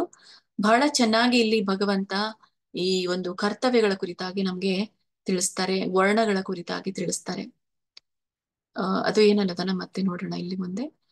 ಈ ಒಂದು ಅಧ್ಯಾಯ 78 ಶ್ಲೋಕಗಳನ್ನ ಒಳಗೊಂಡಿದೆ. ಈ 78 ಶ್ಲೋಕಗಳನ್ನ 5 ಭಾಗಗಳನ್ನಾಗಿ ವಿಂಗಡಿಸಲಾಗಿದೆ. ಮೊದಲನೇ ಭಾಗದಲ್ಲಿ ಭಗವಂತ ನಮ್ಗೆ ಈ ಒಂದು ಕರ್ಮಯೋಗ ಮತ್ತೆ ಜ್ಞಾನ ಯೋಗ ಇದರ ಸಾರಾಂಶವನ್ನ ತಿಳಿಸ್ತಾರೆ. ಹೇಗೆ ಅಂದ್ರೆ ಈ 18 ಅಧ್ಯಾಯಗಳನ್ನ 3 ವಿಭಾಗಗಳಾಗಿ ವಿಂಗಡಿಸಲಾಗಿದೆ. ಈಗಾಗಲೇ ನಿಮ್ಗೆಲ್ರಿಗೂ ಕೂಡ ಗೊತ್ತು. 1ರಿಂದ 6ನೇ ಅಧ್ಯಾಯದವರೆಗೂ ಕೂಡ ಕರ್ಮಯೋಗ ಅಂತ ಹೇಳ್ತೇವೆ. 7ರಿಂದ 12ನೇ ಅಧ್ಯಾಯವರೆಗೂ ಕೂಡ ಭಕ್ತಿಯೋಗ, 13ರಿಂದ 18ನೇ ಅಧ್ಯಾಯವರೆಗೂ 17ನೇ ಅಧ್ಯಾಯವರೆಗೂ ಕೂಡ ಈ ಒಂದು ಜ್ಞಾನ ಯೋಗ. ಈ 3 ಯೋಗಗಳ ಒಂದು ಸಾರಾಂಶವನ್ನ ಮತ್ತೆ ಇಲ್ಲಿ ನಮ್ಗೆ ಭಗವಂತ ಮರುಕಳಿಸ್ತಾ ಇದ್ದಾರೆ. ಅದೇ ರಿಪೀಟ್ ಆಗ್ತಾ ಇದೆ.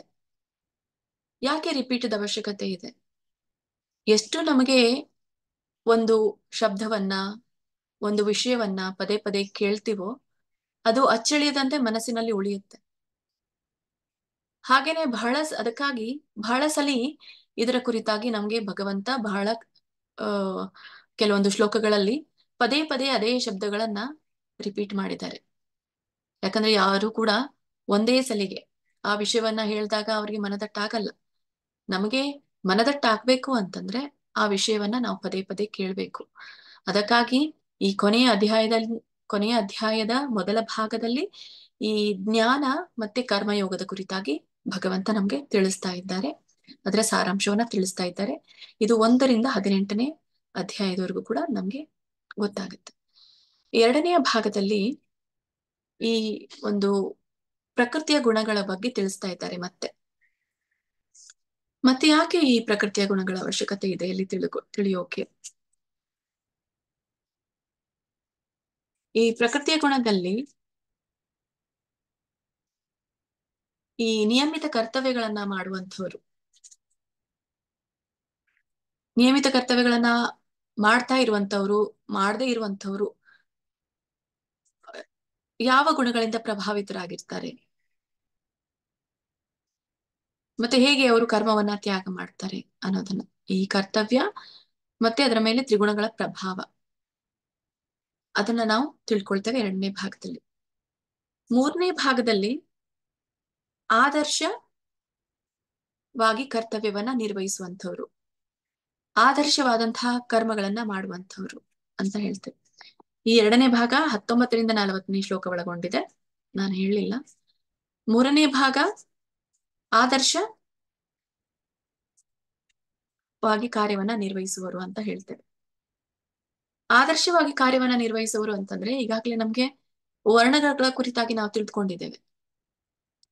ವರ್ಣ ಮತ್ತು ಆಶ್ರಮಗಳು, ವರ್ಣಗಳಲ್ಲಿಯೂ ಕೂಡ ಕರ್ತವ್ಯದ ಉಲ್ಲೇಖ ಇದೆ, ಆಶ್ರಮಗಳಲ್ಲಿಯೂ ಕೂಡ ಅದರ ಉಲ್ಲೇಖ ಇದೆ. ಹಾಗಾದ್ರೆ ಈ ವರ್ಣಗಳ ಕುರಿತಾಗಿ ಈಗಾಗಲೇ ಹೇಳಿರುವಂತಹ ಭಗವಂತ ಮತ್ತೆ ಯಾಕೆ ಈ ವರ್ಣಗಳಲ್ಲಿ ಇರುವಂತಹ ಕರ್ತವ್ಯಗಳನ್ನ ಹೇಳ್ತಾರೆ? ಈಗಾಗಲೇ ನಾವು ಅಲ್ಲಿ ತಿಳ್ಕೊಂಡಿರುವಂತದ್ದು ಸ್ವಧರ್ಮ ಮತ್ತೆ ಈ ಒಂದು ಪರಧರ್ಮ ಅಂತ ಹೇಳಿ, ಮತ್ತೆ ಅದರ ಕುರಿತಾಗಿ ನಾವು ಮತ್ತೆ ಇಲ್ಲಿ ಆದರ್ಶವಾಗಿ ಹೇಗಿರ್ಬೇಕು ಈ ನಮ್ಮ ಒಂದು ವರ್ಣದಲ್ಲಿ ಇರುವಂತಹ ಕರ್ತವ್ಯಗಳು ಅನ್ನೋದನ್ನ ಇಲ್ಲಿ ಹೇಳ್ತಾರೆ. ಅದು 41ರಿಂದ 55ನೇ ಶ್ಲೋಕ ಒಳಗೊಂಡಿದೆ. 4ನೇ ಭಾಗದಲ್ಲಿ ಭಗವಂತನ ಪ್ರೀತಿಯನ್ನ ಪಡೆಯೋದು ಹೇಗೆ ನಾವು ಭಗವಂತನ ಧಾಮಕ್ಕೆ ಹೋಗೋದು ಅನ್ನೋದನ್ನ 56ರಿಂದ 66ನೇ ಶ್ಲೋಕದವರೆಗೂ ಹೇಳ್ತಾರೆ. ಕೊನೆಯದಾಗಿ ನಮ್ಗೆ ಭಗವಂತ ಹೇಳ್ತಾ ಇರುವಂತದ್ದು ಕೊನೆಯ ಒಂದು ಫಲಿತಾಂಶ. ಎಲ್ಲ ಮುಗಿದ ಮೇಲೆ ಒಂದು ಕನ್ಕ್ಲೂಷನ್ ಇದ್ದೇ ಇರುತ್ತೆ. ಏನೇ ಒಂದು ಪಾಠ ಮಾಡಿದ್ರು ಕೂಡ, ಆಟವಾಡಿದ್ರು ಕೂಡ, ಅಥವಾ ಏನೇ ಒಂದು ವಿಷಯ ಪ್ರಾರಂಭಿಸಿದ್ರು ಕೂಡ ಕೊನೆ ಅನ್ನೋದು ಒಂದಿರುತ್ತೆ. ಆ ಕೊನೆ ಅನ್ನೋದಕ್ಕೆ ಅದರದೇ ಆದಂತಹ ಪ್ರಾಮುಖ್ಯತೆ ಇರುತ್ತೆ. ಆ ಪ್ರಾಮುಖ್ಯತೆಯಲ್ಲಿ ಸಂಕ್ಷಿಪ್ತವಾಗಿ ಹೇಳಿರುವಂಥದ್ದೆಲ್ಲವನ್ನೂ ಕೂಡ ಒಂದೇ ಒಂದು ಶಬ್ದದಲ್ಲಿ ಹೇಳಲಾಗುತ್ತೆ. ಹಾಗೆ ಭಗವಂತ ನಮ್ಗೆಲ್ರಿಗೂ ಕೂಡ ಈ ಭಗವದ್ಗೀತೆಯ ಮೂಲಕ ಏನನ್ನ ತಿಳಿಸ್ಲಿಕ್ಕೆ ಮುಂದಾದ್ರು ಅನ್ನೋದನ್ನ ಕೊನೆಯ ಎಂಡ್ ರಿಸಲ್ಟ್ ಅಲ್ಲಿ ನಾವು ನೋಡ್ತೇವೆ. ಕೊನೆಯದಾಗಿ ನಮ್ಗೆ ಸಿಗುವಂತಹ ಒಂದು ಫಲಿತಾಂಶ ಯಾವುದು? ಭಗವದ್ಗೀತೆಯ ಅಧ್ಯಯನವನ್ನ ಮಾಡೋದ್ರಿಂದ ಅಥವಾ ಮಾಡಿದ್ರಿಂದ. ಇದು 67ರಿಂದ 78 ಶ್ಲೋಕಗಳನ್ನ ಒಳಗೊಂಡಿದೆ.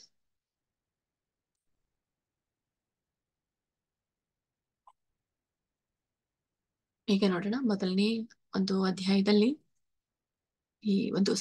ಮೊದಲನೇ ಭಾಗದಲ್ಲಿ ಮೊದಲನೇ ಶ್ಲೋಕ. ಇಲ್ಲಿನೂ ಕೂಡ ಅರ್ಜುನನ ಪ್ರಶ್ನೆಯೊಂದಿಗೆ ಪ್ರಾರಂಭ ಆಗುತ್ತೆ ಈ ವೈರಾಗ್ಯದ ಪರಿಪೂರ್ಣತೆ. ಹಾಗೆ ಉಳಿದ ಎಲ್ಲ ಅಧ್ಯಾಯಗಳ ಒಂದು ಸಾರಾಂಶ, ಉಪಸಂಹಾರ ಇದಾಗಿದೆ. ಇಲ್ಲಿಯೂ ಕೂಡ ಪ್ರಶ್ನೆ, ಅರ್ಜುನ ಕೇಳ್ತಾ ಇರುವಂತಹ ಪ್ರಶ್ನೆ ಈಗ ಅವನಿಗೆ ಅರ್ಥ ಆಗಿಲ್ಲ ಅಂತ ಅಲ್ಲ. ಎಲ್ಲವೂ ಕೂಡ ನೀನ್ ಹೇಳಿರುವಂಥದ್ದು ನನಗೆ ನಾನು ತಿಳಿದುಕೊಂಡಿದ್ದೇನೆ, ಗೊತ್ತಾಯ್ತು. ಆದ್ರೂ ಕೊನೆಗೆ ಕೆಲವು ವಿಷಯಗಳನ್ನ ನಾನು ತಿಳ್ಕೊಳ್ಬೇಕು. ತ್ಯಾಗ ಮತ್ತು ಸನ್ಯಾಸಗಳ ಒಂದು ಉದ್ದೇಶ, ಕೊನೆಯ ಉದ್ದೇಶ ಏನು?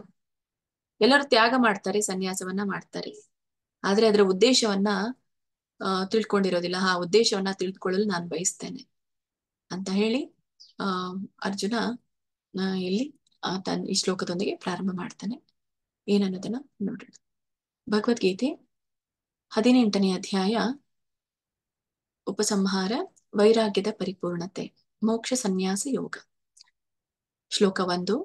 ಅರ್ಜುನ ಉವಾಚ ಸನ್ಯಾಸಸ್ಯ ಮಹಾಬಾಹೋ ತತ್ವಮಿಚ್ಛಾಮಿ ವೇದಿತುಂ ತ್ಯಾಗಸ್ಯ ಚ ಹೃಷಿಕೇಶ ಪೃಥಕ್ ಕೇಶಿ ನಿಷೂದನ. ಸನ್ಯಾಸಸ್ಯ ಮಹಾಬಾಹೋ ತತ್ವಮಿಚ್ಛಾಮಿ ವೇದಿತುಂ ತ್ಯಾಗಸ್ಯ ಚ ಹೃಷಿಕೇಶ ಪೃಥಕ್ ಕೇಶಿ ನಿಷೂದನ. ಸನ್ಯಾಸಸ್ಯ ಮಹಾಬಾಹೋ.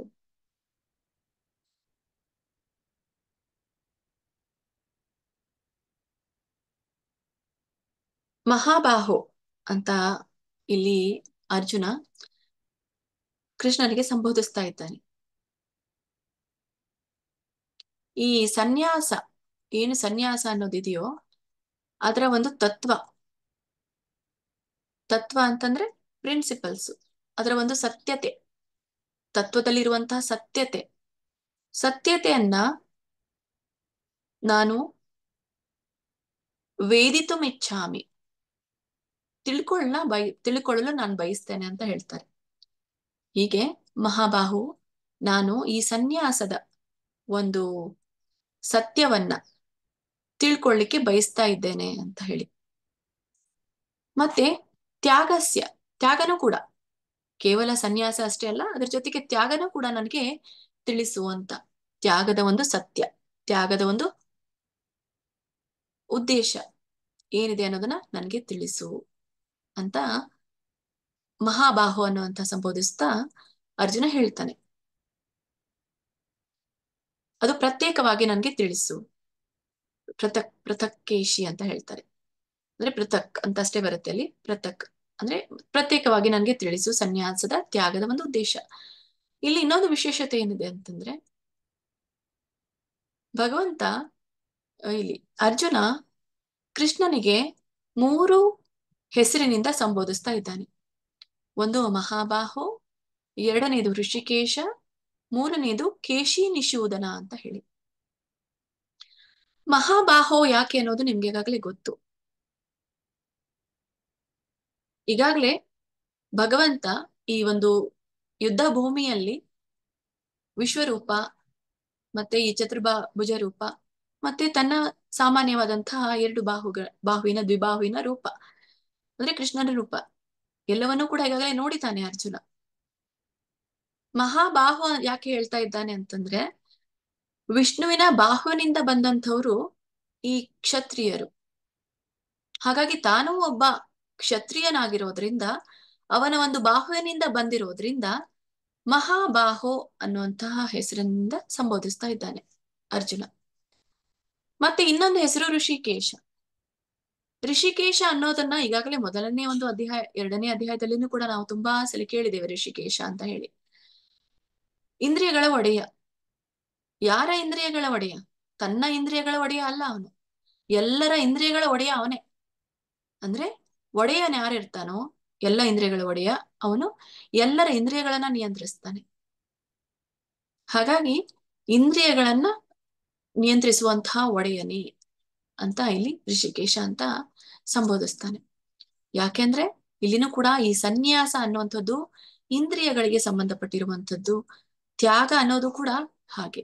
ಅದಕ್ಕಾಗಿ ಹೇಗೆ ಇವುಗಳ ನಿಯಂತ್ರಣವನ್ನ ಮಾಡಬೇಕು ಅನ್ನೋದನ್ನ ಕೇಳಲಿಕ್ಕೆ ಋಷಿಕೇಶ ಅನ್ನುವಂತಹ ಹೆಸರನ್ನ ಸಂಬೋಧಿಸ್ತಾ ಇದ್ದಾನೆ. ಮೂರನೇ ಒಂದು ಹೆಸರಿನ ಸಂಬೋಧನೆ ಕೇಶಿ ನಿಶೂದನ. ಕೇಶಿ ಅನ್ನುವಂತಹ ಒಬ್ಬನು ರಾಕ್ಷಸ, ಕೇಶಿ ರಾಕ್ಷಸ. ಕೇಶಿ ಘಾಟ್ ಅನ್ನೋದನ್ನ ನಾವು ಕಾಣ್ತೇವೆ ಇದರಲ್ಲಿ, ವೃಂದಾವನದಲ್ಲಿ. ಈ ನಿಶೂದನ ಅಂತಂದ್ರೆ ಕೇಶಿ ಅನ್ನುವಂತಹ ರಾಕ್ಷಸನನ್ನ ಕೊಂದವನು. ನಿಶೂದನ ಅಂತಂದ್ರೆ ಕೊಂದವನು. ಯಾರನ್ನ ಕೊಂದವನು? ಕೇಶಿಯನ್ನ ಕೊಂದವನು. ಶೂದನ ಅಂತ ಹೇಳ್ತಾರೆ. ನಿಶೂದನ ಅಂತಂದ್ರೆ ದೈತ್ಯನನ್ನ ಕೊಂದಂಥವನು ಅಂತ ಹೇಳಿ. ಹಾಗಾಗಿ ಈ ಕೇಶಿ ರಾಕ್ಷಸರನ್ನ ಕೊಂದವನು. ಹೀಗೆ ನೀನು ಕೂಡ ನನ್ನಲ್ಲಿರುವಂತಹ ಈ ರಾಕ್ಷಸನನ್ನ ಕೊಂದಿದ್ದೀಯಾ ಈಗಾಗ್ಲೆ? ಏನಂತ? ಯಾವ ಅನುಮಾನ? ಇದು ಅನುಮಾನ ಅಲ್ಲ, ಈ ಏನು ಗೊಂದಲ ಅನ್ನುವಂತಹ ಒಂದು ರಾಕ್ಷಸ. ಅದರಿಂದ ತಾನೇ ನಮ್ದು ಈ ಮೊದಲನೇ ಅಧ್ಯಾಯ 2ನೇ ಅಧ್ಯಾಯ ಪ್ರಾರಂಭ ಆಗಿರುವಂತದ್ದು. ಹಾಗಾಗಿ ಕೊನೆಗೆ ಅವನು ಹೇಳ್ತಾ ಇದ್ದಾನೆ, ನನ್ನ ಎಲ್ಲ ಅನುಮಾನಗಳು ಕೂಡ ಏನು ನಾಶವಾದವು ಅಂತ ಹೇಳಲಿಕ್ಕೆ ಕೇಶಿ ನಿಶೋಧನ ಅನ್ನುವಂಥ ಹೆಸರನ್ನ ಸಂಬೋಧಿಸ್ತಾನೆ. ಹಾಗೆ ಅನುವಾದದಲ್ಲಿ ಅರ್ಜುನ ಹೇಳಿದನು, ಮಹಾಬಾಹುವೆ, ಕೇಶಿ ರಾಕ್ಷಸನನ್ನು ಕೊಂದವನೇ, ಋಷಿಕೇಶನೇ, ತ್ಯಾಗ ಮತ್ತು ಸನ್ಯಾಸಗಳ ಉದ್ದೇಶವನ್ನು ತಿಳಿದುಕೊಳ್ಳಲು ನಾನು ಬಯಸುತ್ತೇನೆ. ಹಾಗಾಗಿ ಈ ತ್ಯಾಗ ಮತ್ತು ಸನ್ಯಾಸವನ್ನ ಕುರಿತಲ್ಲಿ ಹೇಳ್ತಾ ಇದ್ದಾರೆ ಮುಂದಿನ ಶ್ಲೋಕದಲ್ಲಿ. ಇಲ್ಲಿ ಭಗವಂತ ನಮ್ಗೆ ತಿಳಿಸ್ತಾ ಇರೋದು ಅರ್ಜುನನ ಪ್ರಶ್ನೆಗಿರುವಂತಹ ಒಂದು ಉತ್ತರ. ಸನ್ಯಾಸ ಅಂದ್ರೆ ಏನು, ತ್ಯಾಗ ಅಂದ್ರೆ ಏನು ಅನ್ನೋದನ್ನ ಒಂದೇ ಶ್ಲೋಕದಲ್ಲಿ ಭಗವಂತ ತಿಳಿಸ್ತಾ ಇದ್ದಾರೆ. ಏನನ್ನೋದನ್ನ ನೋಡೋಣ. ಭಗವದ್ಗೀತೆ 18ನೇ ಅಧ್ಯಾಯದ 2ನೇ ಶ್ಲೋಕ. ಶ್ರೀ ಭಗವಾನುವಾಚ ಕಾಮ್ಯಾನಾಂ ಕರ್ಮಣಾಂ ನ್ಯಾಸಂ ಸನ್ಯಾಸಂ ಕವಯೋ ವಿದುಃ ಸರ್ವಕರ್ಮ ಫಲತ್ಯಾಗಂ ಪ್ರಾಹುಸ್ತ್ಯಾಗಂ ವಿಚಕ್ಷಣಾಃ. ಕಾಮ್ಯಾನಾಂ ಕರ್ಮಣಾಂ ನ್ಯಾಸಂ.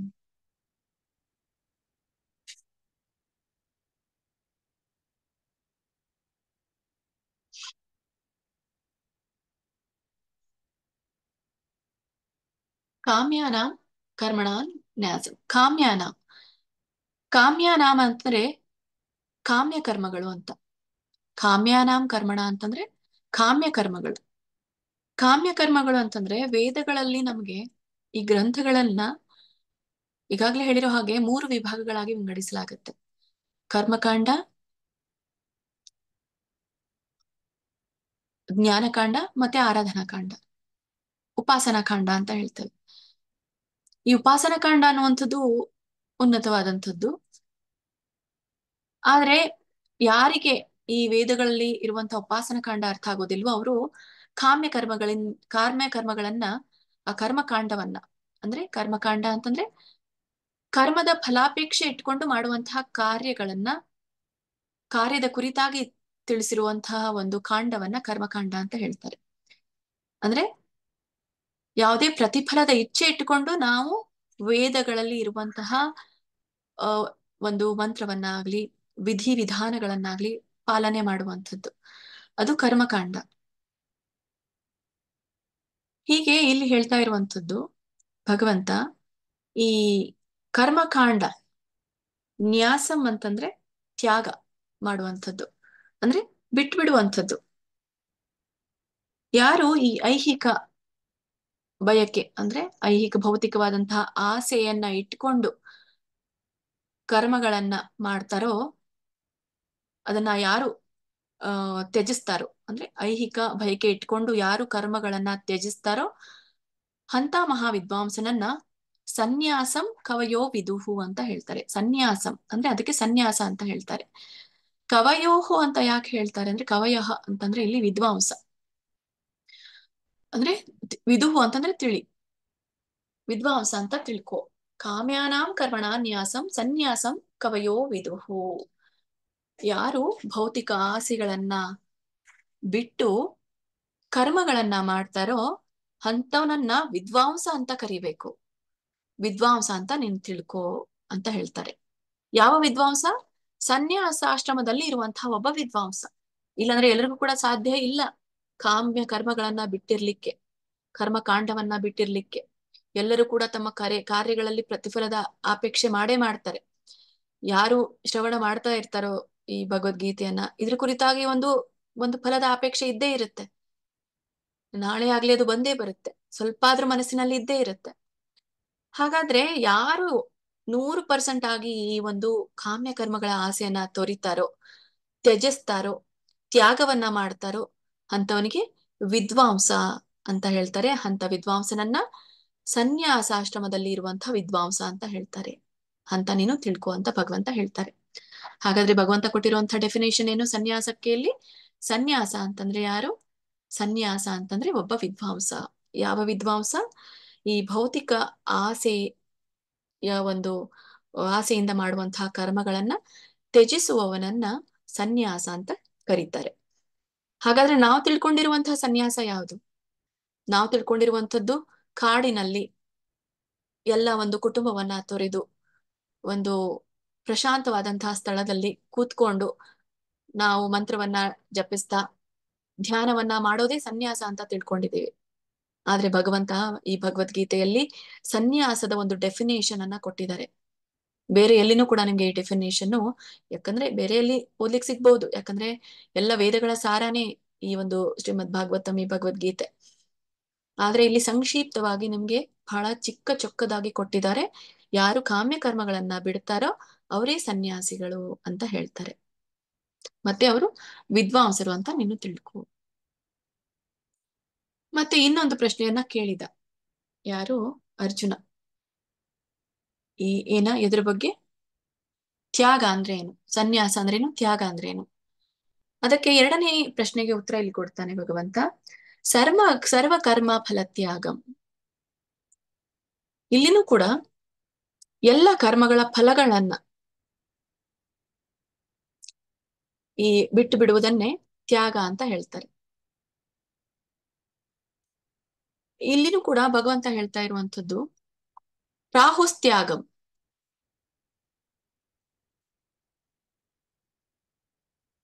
ಪ್ರಾಹುಹು ಅಂತಂದ್ರೆ ಕರೆದಿದ್ದಾರೆ ಅಂತ ಅರ್ಥ. ಏನು ಕರೆದಿದ್ದಾರೆ? ತ್ಯಾಗ ಅಂತ ಕರೆದಿದ್ದಾರೆ. ಯಾರು ಕರೆದಿದ್ದಾರೆ ಅಂತ ಹೇಳಿದ್ರೆ ವಿಚಕ್ಷಣಾಹ, ಅನುಭವಿಗಳು. ಯಾಕೆ ಇಲ್ಲಿ ಭಗವಂತ ಅನುಭವಿ ಅಂತ ಹೇಳ್ತಾ ಇದ್ದಾರೆ? ನಾನು ಹೇಳ್ತಾ ಇದ್ದೇನೆ ಕೇಳು ಅಂತ ಹೇಳಿಲ್ವಲ್ಲ. ಅನುಭವಿಗಳು ಅಂತ ಯಾಕೆ ಹೇಳ್ತಾ ಇದ್ದಾರೆ ಅಂತಂದ್ರೆ, ಈಗ ಯಾವುದೇ ವಿಷಯವನ್ನ ನಾವು ಪಾಠ ಮಾಡಿದ್ದಕ್ಕಿಂತ ಅನುಭವಿಗಳಿಂದ ಕೇಳಿದಾಗ ಅದು ಅನುಭವದ ಮಾತುಗಳಾಗತ್ತೆ. ಇಲ್ಲ ಅಂದ್ರೆ ಕೇವಲ ವಚನವಾಗತ್ತೆ, ಅಂದ್ರೆ ಮಾತು ಆಗತ್ತೆ ಅಷ್ಟೆ. ಈಗ ಯಾವುದೇ ಕೆಲವೊಂದು ವಿಷಯಗಳನ್ನ ಅನುಭವವಿಲ್ಲದೆ ನಮ್ಗೆ ತಿಳಿಸ್ಲಿಕ್ಕೆ ಬರಲ್ಲ. ಆದ್ರೆ ಭಗವಂತನಿಗೆ ಅನುಭವ ಬೇಕಾ ಇಲ್ಲಿ? ಹಾಗೆ ಹೇಳಿಲ್ಲ ಇಲ್ಲಿ. ಭಗವಂತ ಹೇಳ್ತಾ ಇರುವಂತದ್ದು, ನಾನು ಭಗವಂತ, ನನ್ನ ಭಕ್ತರು ಇದನ್ನ ಅನುಭವಿಸಿದ್ದಾರೆ, ಅನುಭವಿಗಳಾಗಿದ್ದಾರೆ, ಇದನ್ನ ತಿಳ್ಕೊಂಡಿದ್ದಾರೆ, ಎಲ್ಲ ಕರ್ಮಗಳ ಫಲವನ್ನ ತ್ಯಾಗ ಮಾಡಿದ್ದಾರೆ. ಹಾಗಾಗಿ ಅವರಿಗೆ ಈ ಅನುಭವ ಇದೆ. ಯಾವ ಅನುಭವ? ತ್ಯಾಗದ ಅನುಭವ. ಹಾಗಾಗಿ ಇದನ್ನ ನೀವು ತ್ಯಾಗ ಅಂತ ತಿಳ್ಕೊ ಅಂತ. ಈಗ ನಮ್ಗೆ ಅನ್ಸುತ್ತೆ ತ್ಯಾಗ ಅಂತಂದ್ರೆ ನಾವು ಮೊದ್ಲೇನ್ ತಿಳ್ಕೊಂಡಿದ್ವಿ? ತ್ಯಾಗ ಅಂತಂದ್ರೆ ಹೆಂಡತಿ ಮಕ್ಕಳನ್ನ ತ್ಯಾಗ ಮಾಡುವುದು, ಎಲ್ಲವನ್ನ ನಮ್ಮ ಹತ್ರ ಇರೋದನ್ನೆಲ್ಲ ತ್ಯಾಗ ಮಾಡೋದು, ತ್ಯಾಗ ಮಾಡಿ ಹೋಗಿ ಸನ್ಯಾಸವನ್ನ ಪಡೆಯೋದು, ಎಲ್ಲವನ್ನ ತೊರೆಯೋದು, ಸನ್ಯಾಸವನ್ನ ಪಡೆಯೋದು ಅಂತ ನಾವು ತಿಳ್ಕೊಂಡಿದ್ವಿ. ಆದ್ರೆ ಭಗವಂತ ಇಲ್ಲಿ ಹೇಳ್ತಾ ಇರುವಂತದ್ದು ತ್ಯಾಗ ಅನ್ನುವಂಥದ್ದು ಈ ಕರ್ಮಗಳ ಫಲವನ್ನ ಮಾತ್ರ ನಾವು ಬಿಟ್ಟು ಬಿಡೋದು. ಕರ್ಮವನ್ನ ಬಿಟ್ಬಿಡು ಅಂತ ಹೇಳಲಿಲ್ಲ ಇಲ್ಲಿ. ಭಗವಂತ ಹೇಳ್ತಾ ಇರೋದು ಸರ್ವಕರ್ಮ ಫಲ ತ್ಯಾಗಂ. ನೀ ಏನೇ ಕಾರ್ಯವನ್ನ ಮಾಡು, ಏನೇ ಕರ್ಮಗಳನ್ನ ಮಾಡು, ಅದರ ಫಲವನ್ನ ಬಿಟ್ಟು ಬಿಡೋನೆ ವಿದ್ವಾಂಸ. ಸದನ ತ್ಯಾಗ ಅಂತ ಕರೆದಿದ್ದಾರೆ ಅನುಭವಿಗಳು ಅಂತ ಭಗವಂತ ಹೇಳ್ತಾನೆ. ಹಾಗಾದ್ರೆ ಎರಡು ವ್ಯತ್ಯಾಸ ಏನು ಸನ್ಯಾಸ ಮತ್ತೆ ತ್ಯಾಗಕ್ಕೆ? ಎರಡಕ್ಕೂ ವ್ಯತ್ಯಾಸ ಏನು ಅಂತಂದ್ರೆ, ಈ ಸನ್ಯಾಸ ಅಂತಂದ್ರೆ ಇಲ್ಲಿ ನಮ್ಗೆ ಐಹಿಕವಾಗಿ ಕರ್ಮ ಕಾರ್ಯಕ್ಕಿಂತ ಮುಂಚೆ ಬಯಕೆ ಅನ್ನೋದಿರುತ್ತೆ, ಆಸೆ ಅನ್ನೋದಿರುತ್ತೆ. ಆ ಆಸೆ ಅನ್ನೋದೇನಿದೆಯೋ ಆ ಆಸೆಯ ಆಧಾರದ ಮೇಲೆ ನಾವು ಕರ್ಮವನ್ನ ತ್ಯಜಿಸ್ಬೇಕು. ಆಸೆಯ ಆಧಾರದ ಮೇಲೆ ಕರ್ಮ ಅಂದ್ರೆ ಏನು? ಆಸೆಯ ಆಧಾರದ ಮೇಲೆ ಕರ್ಮ ಅಂದ್ರೆ, ನಾನು ಇಷ್ಟು ದಾನವನ್ನ ಮಾಡ್ತಾ ಇದ್ದೇನೆ, ನಾನು ದಾನ ಮಾಡ್ತೇನೆ ಯಾಕೆಂದ್ರೆ ನನಗೆ ಭಗವಂತ ನಾನು ಒಂದು ಕೊಟ್ರೆ ನನಗೆ ಎರಡು ಕೊಡ್ತಾನೆ ಅನ್ನುವಂಥ ಉದ್ದೇಶದಿಂದ. ಅಂದ್ರೆ ನನ್ನ ಬಯಕೆ ಏನು? ಒಂದು ಕೊಟ್ರೆ ಎರಡು ಸಿಗುತ್ತೆ ಅನ್ನುವಂತಹ ಬಯಕೆ ನನ್ನ ಹತ್ರ. ಆ ಬಯಕೆ ಅದು ಆಸೆ. ಇದಕ್ಕೆ ಏನ್ ಹೇಳ್ತೇವೆ? ಐಹಿಕ ಬಯಕೆ. ಅಂದ್ರೆ ನನ್ನ ಒಂದು ಕರ್ಮಫಲ ತ್ಯಾಗ ಮಾಡ್ಲಿಕ್ಕೆ ಇರುವಂತದ್ದು ಮೂಲ ಆಧಾರ ಆ ಒಂದು ಬಯಕೆ, ಬೇಸ್ ಅನ್ನೋದು ಬಯಕೆ. ಆ ಬಯಕೆನೇ ನನ್ನ ಹತ್ರ ಇರ್ಲಿಲ್ಲ ಅಂತಂದ್ರೆ ಏನಾಗುತ್ತೆ? ನಾನು ಈ ಬಯಕೆ ಅನ್ನೋ ಆಧಾರ ಇಲ್ಲದೆ ಕರ್ಮ ಫಲಗಳನ್ನ ಆರಾಮವಾಗಿ ತ್ಯಜಿಸಬಹುದು. ಹೀಗೆ ಬಯಕೆ ಅನ್ನೋದನ್ನ ನಾವು ತ್ಯಜಿಸಬೇಕು. ತ್ಯಜಿಸಿದಾಗ ನಮ್ಮ ಮುಂದೆ ಯಾವ ಕಾರ್ಯಗಳು ಬರುತ್ತೋ ಅವು ಕಾರ್ಯಗಳನ್ನ ನಾವು ಮಾಡ್ತೇವೆ. ಮಾಡಿದಾಗ ನಮ್ಗೆ ಅದರಲ್ಲಿ ಈ ಫಲಗಳನ್ನ ತ್ಯಜಿಸುವ ಅವಶ್ಯಕತೆನೇ ಇಲ್ಲ, ಯಾಕಂದ್ರೆ ನಮ್ಗೆ ಬಯಕೆ ಅನ್ನೋದೇ ಇರಲ್ಲ. ಹಾಗಾಗಿ ಬಯಕೆ ಇಲ್ಲದೇನೆ ನಾವು ಕಾಮ್ಯ ಕರ್ಮಗಳನ್ನ ಮಾಡೋದೇನೆ ಸನ್ಯಾಸ. ಹಾಗಾದ್ರೆ ತ್ಯಾಗ ಅಂದ್ರೆ ಏನು? ಈಗ ನಾನಲ್ಲಿ ಬಯಕೆ ಬಿಟ್ಟೆ, ಬಯಕೆ ಬಿಟ್ಟು ಈ ಕರ್ಮಗಳನ್ನ ತ್ಯಜಿಸಿದೆ. ಅಂದ್ರೆ ಬಯಕೆ ಇರುವಂತಹ ಕರ್ಮಗಳನ್ನ ತ್ಯಜಿಸಿದೆ. ಬಯಕೆ ಇಲ್ದೇ ಇರುವಂತಹ ಕರ್ಮಗಳನ್ನ ನಾನು ಮಾಡಿದೆ. ಹೀಗೆ ಈ ಮಾಡುವಂತಹ ಕರ್ಮಗಳ ಫಲವನ್ನೂ ಕೂಡ ನೀನು ಬಿಟ್ಟು ಬಿಡಬೇಕು ಅಂತ ಹೇಳಿ. ಅಂದ್ರೆ ಏನೇ ಫಲ ನೀನು ಒಳ್ಳೆಯದೇನೆ ಮಾಡಿದ್ರು ಕೂಡ ಏನಾದ್ರೂ ನಿನ್ಗೆ ಫಲ ಅದ್ರ ಬಿದ್ದದ್ರೂ ಹೋದಿದ್ರು ಅದನ್ನ ಬಿಟ್ಟು ಬಿಡುವುದು. ಇಲ್ಲಿ ನಾವು ತಿಳ್ಕೊಳ್ಳಬೇಕು ಅದು ಹೇಗೆ ಅಂತಂದ್ರೆ, ಸನ್ಯಾಸ ಅಂತಂದ್ರೆ ಒಂದು ಮೂಲವಾಗಿರುವಂತಹ ಬಯಕೆಯನ್ನ ಬಿಡುವಂಥದ್ದು. ತ್ಯಾಗ ಅಂತಂದ್ರೆ ಕೆಲಸ ಮಾಡಿದ ಮೇಲೆ ಬರುವಂತಹ ಒಂದು ಫಲ, ಅದನ್ನ ತ್ಯಾಗ ಮಾಡುವಂಥದ್ದು. ಹೀಗೆ ಸನ್ಯಾಸಂ ಮತ್ತೆ ತ್ಯಾಗಂ ಅನ್ನೋದನ್ನ ಭಗವಂತ ಇಲ್ಲಿ ಹೇಳ್ತಾರೆ. ಹರೇ ಕೃಷ್ಣ. ಅನುವಾದದಲ್ಲಿ ಶ್ರೀಲ ಪ್ರಭುಪಾದವರು ಹೀಗೆ ಹೇಳ್ತಾರೆ, ದೇವೋತ್ತಮ ಪರಮ ಪುರುಷನು ಹೀಗೆ ಹೇಳಿದನು, ಐಹಿಕ ಬಯಕೆಯ ಆಧಾರವಿರುವ ಕರ್ಮಗಳನ್ನು ತ್ಯಜಿಸುವುದನ್ನೇ ಮಹಾವಿದ್ವಾಂಸರು ಸನ್ಯಾಸವೆಂದು ಕರೆಯುತ್ತಾರೆ. ಯಾಕೆ ಮಹಾವಿದ್ವಾಂಸರು ಸನ್ಯಾಸವೆಂದು ಕರೆಯುತ್ತಾರೆ? ಯಾಕಂದ್ರೆ ಅವರೆಲ್ಲರೂ ಕೂಡ ಸನ್ಯಾಸವನ್ನ ಮಾಡಿದ್ದಾರೆ. ಹೇಗೆ? ಬಯಕೆ ಎಂಬ ಆಧಾರವಿಲ್ಲದೆ ಕರ್ಮಗಳ ತ್ಯಾಗವನ್ನ ಮಾಡಿದ್ದಾರೆ. ಹಾಗಾಗಿ ಅವರು ಮಹಾವಿದ್ವಾಂಸರು, ಅವರಿಗೆ ಅನುಭವ ಇದೆ. ಮತ್ತೆ ಎಲ್ಲ ಕರ್ಮಗಳ ಫಲವನ್ನ ಬಿಟ್ಟು ಬಿಡುವುದನ್ನೇ ವಿದ್ವಾಂಸರು ತ್ಯಾಗ ಅನ್ನೋದನ್ನ ಕರೆದಿದ್ದಾರೆ. ಹಾಗಂತ ಹೇಳಿ ಅವ್ರು ತ್ಯಾಗ ಮಾಡಿದ್ದಾರೆ ಅಂತ ಅವರ ವಿದ್ವಾಂಸರು ಅಂತಲ್ಲ. ತ್ಯಾಗ ಮಾಡಿದವರೇ ಅವರು ವಿದ್ವಾಂಸರು ಅಂತ. ತ್ಯಾಗ ಮಾಡಿದ ವಿದ್ವಾಂಸ, ಸನ್ಯಾಸವನ್ನ ಆಚರಿಸಿದ ವಿದ್ವಾಂಸ, ಮಹಾವಿದ್ವಾಂಸ ಅಂತ ಇಲ್ಲಿ ಹೇಳ್ತಾರೆ.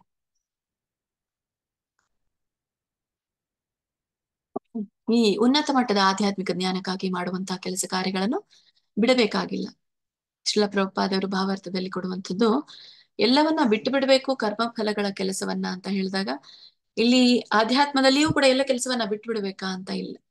ಆಧ್ಯಾತ್ಮಿಕ ಜ್ಞಾನಕ್ಕಾಗಿ ನಾವು ಏನೇ ಕೆಲಸವನ್ನ ಮಾಡ್ತಾ ಇದ್ರು ಕೂಡ, ಉದಾಹರಣೆಗೆ ಭಗವದ್ಗೀತೆಯ ಶ್ರೀಮದ್ ಭಾಗವತದ ಶ್ರವಣ, ಭಗವದ್ಗೀತೆಯ ಒಂದು ಅಧ್ಯಯನ, ಏನು ಓದುವುದು ಆಗಿರ್ಬೋದು, ಅಧ್ಯಯನ ಆಗಿರ್ಬೋದು, ಇವುಗಳೆಲ್ಲ ಕಾರ್ಯಗಳನ್ನ ಬಿಡಬೇಕಾಗಿಲ್ಲ ಅನ್ನೋದನ್ನ ಶ್ರೀಲ ಪ್ರಭುಪಾದ ಅವರು ಹೇಳ್ತಾರೆ. ಯಾಕೆ ನಾವು ಇವುಗಳನ್ನ ಬಿಡಬಾರ್ದು ಅಂತಂದ್ರೆ ಈಗಾಗಲೇ ಹೇಳಿರುವಂತದ್ದು ಕರ್ಮಕಾಂಡ, ಜ್ಞಾನಕಾಂಡ, ಉಪಾಸನಾ ಕಾಂಡ. ಈ ಕಾಂಡಗಳಲ್ಲಿ ಭೌತಿಕವಾಗಿ ಸಿಗುವಂತ ಪ್ರಯೋಜನಗಳನ್ನು ಹೇಳಿದ್ದಾರೆ, ಆದ್ರೆ ಆಧ್ಯಾತ್ಮಿಕಕ್ಕಾಗಿ ಇರುವಂತಹ ಉನ್ನತಿಯ ವಿಷಯಗಳನ್ನು ಕೂಡ ಅಲ್ಲಿ ಹೇಳಿದ್ದಾರೆ. ಆದ್ರೆ ನಾವು ಕೆಲವೊಂದನ್ನ ಪಾಲಿಸ್ಬೇಕು, ಕೆಲವೊಂದು ಈ ಕರ್ಮಕಾಂಡಗಳಲ್ಲಿ ಇರುವಂತದ್ದನ್ನ ಪಾಲಿಸ್ಬೇಕು. ಯಾಕೆ ಅಂದ್ರೆ ಅದನ್ನ ಹೃದಯ ಶುದ್ಧಿ ಮಾಡ್ಕೊಳ್ಳಿಕ್ಕೆ. ಉದಾಹರಣೆಗೆ ಈ ಒಂದು ಗರ್ಭ ಸಂಸ್ಕಾರ ಅಂತ ಬರುತ್ತೆ. ಒಂದ್ ಗಂಡ ಹೆಂಡತಿ ಒಂದು ಮಗುವನ್ನ ಇಚ್ಛಿಸಿದ್ರೆ ಮಗುವನ್ನ ಪಡೆಯೋಕ್ಕಿಂತ ಮುಂಚೆ ಗರ್ಭ ಸಂಸ್ಕಾರ ಅಂತ ಹೇಳಿ ಬರುತ್ತೆ. ಆ ಒಂದು ವಿಧಾನವನ್ನ, ನಿಯಮವನ್ನ ಪಾಲನೆ ಮಾಡಿ ಗರ್ಭ ಸಂಸ್ಕಾರವನ್ನ ಮಾಡಿಸ್ಕೊಳ್ಳುವಂಥದ್ದು. ಆಮೇಲೆ ಗರ್ಭದಲ್ಲಿ ಮಗು ಬಂದ ಮೇಲೆ ಈ ಏನ್ ಹೇಳ್ತಾರೆ ಇದನ್ನ,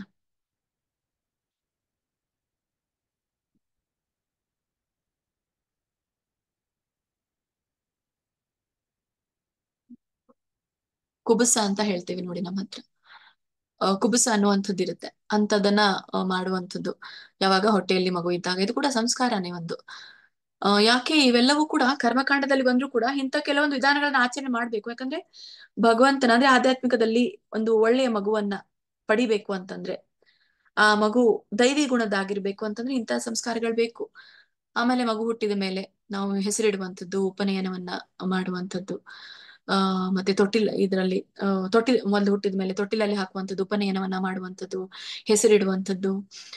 ಸೊ ಇವೆಲ್ಲ ಒಂದೊಂದಾಗಿ ನಾವು ನೋಡ್ತಾ ಹೋಗ್ತೀವಿ. ಆಮೇಲೆ ಅದಕ್ಕೆ ಜ್ಞಾನವನ್ನ ಕೊಡ್ಲಿಕ್ಕೆ ಜ್ಞಾನಾಕ್ಷರವನ್ನ ಕೊಡುವಂಥದ್ದು, ಇವೆಲ್ಲವೂ ಕೂಡ ಕರ್ಮಕಾಂಡಗಳಲ್ಲಿದೆ. ಇವುಗಳನ್ನ ಬಿಡಬೇಕು ಅಂತ ಭಗವಂತ ಹೇಳಿಲ್ಲ. ಮತ್ತೆ ಧಾರ್ಮಿಕ ಮದುವೆ ಅನ್ನುವಂಥದ್ದು ಎಲ್ಲ ಈಗ ಮದುವೆಯನ್ನ ನೋಡಿದಾಗ ಕೋರ್ಟ್ ಅಲ್ಲಿ ಆಗ್ತಾ ಇದೆ ಮದುವೆಗಳು. ಸೊ ಇಂಥವೆಲ್ಲವೂ ಕೂಡ ಧಾರ್ಮಿಕ ವಿಧಾನಗಳಲ್ಲಿ ಬರುವಂತದ್ದಲ್ಲ. ರಿಜಿಸ್ಟರ್ಡ್ ಮ್ಯಾರೇಜ್ ಧಾರ್ಮಿಕ ವಿಧಿವಿಧಾನಗಳ ಮೂಲಕ ಸಪ್ತ ಪದಿಯನ್ನ ದಾಟಿ ಈ ಅಗ್ನಿಯ ಮುಂದೆ ನಾವು ಪ್ರಮಾಣವನ್ನ ಮಾಡಿ ಪ್ರಮಾಣವನ್ನ ಸ್ವೀಕರಿಸಿ ಆಗುವಂತಹ ಒಂದು ಮದುವೆಯೇ ಧಾರ್ಮಿಕ ಮದುವೆ. ಸೊ ಇಂಥವುಗಳೆಲ್ಲವೂ ಕೂಡ ಕರ್ಮಕಾಂಡದಲ್ಲಿ ಹೇಳಲಾಗಿದೆ. ಇವುಗಳಲ್ಲೆಲ್ಲ ಆಚರಣೆ ಬೇಕೇ ಬೇಕು. ಯಾಕೆ ಬೇಕು ಅಂತಂದ್ರೆ ನಮ್ಮ ಹೃದಯ ಶುದ್ಧಿ ಆಗ್ಲಿಕ್ಕೆ. ಹೃದಯ ಶುದ್ಧಿ ಆದ್ರೇನೆ ನಮ್ಗೆ ಆಧ್ಯಾತ್ಮಿಕದಲ್ಲಿ ಮುಂದುವರಿಲಿಕ್ಕೆ ಸಾಧ್ಯ, ಆಧ್ಯಾತ್ಮ ವಿಜ್ಞಾನದಲ್ಲಿ ಮುಂದುವರಿಯಲು ಸಾಧ್ಯ ಆಗುತ್ತೆ. ಹಾಗಾಗಿ ಇಂಥ ಯಜ್ಞಗಳನ್ನ ಬಿಡಬಾರ್ದು ಅಂತ ಹೇಳುತ್ತೆ. ಹಾಗಂತ ಹೇಳಿ ಯಜ್ಞ ಅಂತಂದ್ರೆ ಇಲ್ಲಿ ಹೋಮ ಹವನದಲ್ಲಿ ಮಾಡೋದಷ್ಟೇ ಯಜ್ಞ ಅಲ್ಲ. ಒಂದು ಮಗುವನ್ನ, ಕೃಷ್ಣ ಪ್ರಜ್ಞೆಯಲ್ಲಿರುವಂತ ಮಗುವನ್ನ ಪಡೆಯೋದು ಕೂಡ ಯಜ್ಞ. ಮಗು ಹೊಟ್ಟೆಯಲ್ಲಿ ಇದ್ದಾಗ ತಾಯಿ ಆ ಒಳ್ಳೆಯ ಮಗುವಿಗಾಗಿ ಮಾಡುವಂತಹ ಎಲ್ಲ ಪೂಜೆ ಪುರಸ್ಕಾರ ಕೂಡ ಯಜ್ಞ. ಮಗು ಹೊರಗಡೆ ಬಂದ್ಮೇಲೆ ನಾವು ಏನೇ ಪೂಜೆಗಳನ್ನು ಮಾಡಿದ್ರು ಕೂಡ ಯಜ್ಞ. ಹೀಗಾಗಿ ಇಂಥ ಯಜ್ಞಗಳ ಆಚರಣೆ ಮಾಡ್ಬೇಕು ಅಂತ ಇಲ್ಲಿ ಹೇಳ್ತಾರೆ. ಮುಂದಿನ ಶ್ಲೋಕದಲ್ಲಿ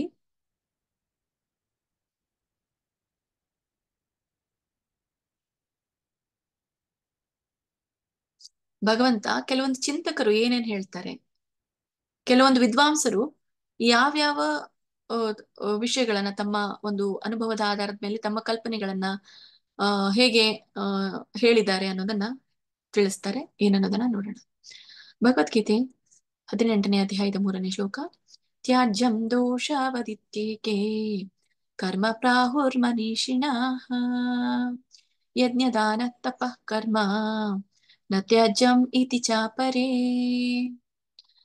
ತ್ಯಾಜ್ಯಂ ದೋಷವದಿತ್ಯೇಕೆ ದೋಷವತ್ ಇತಿ ಏಕೆ.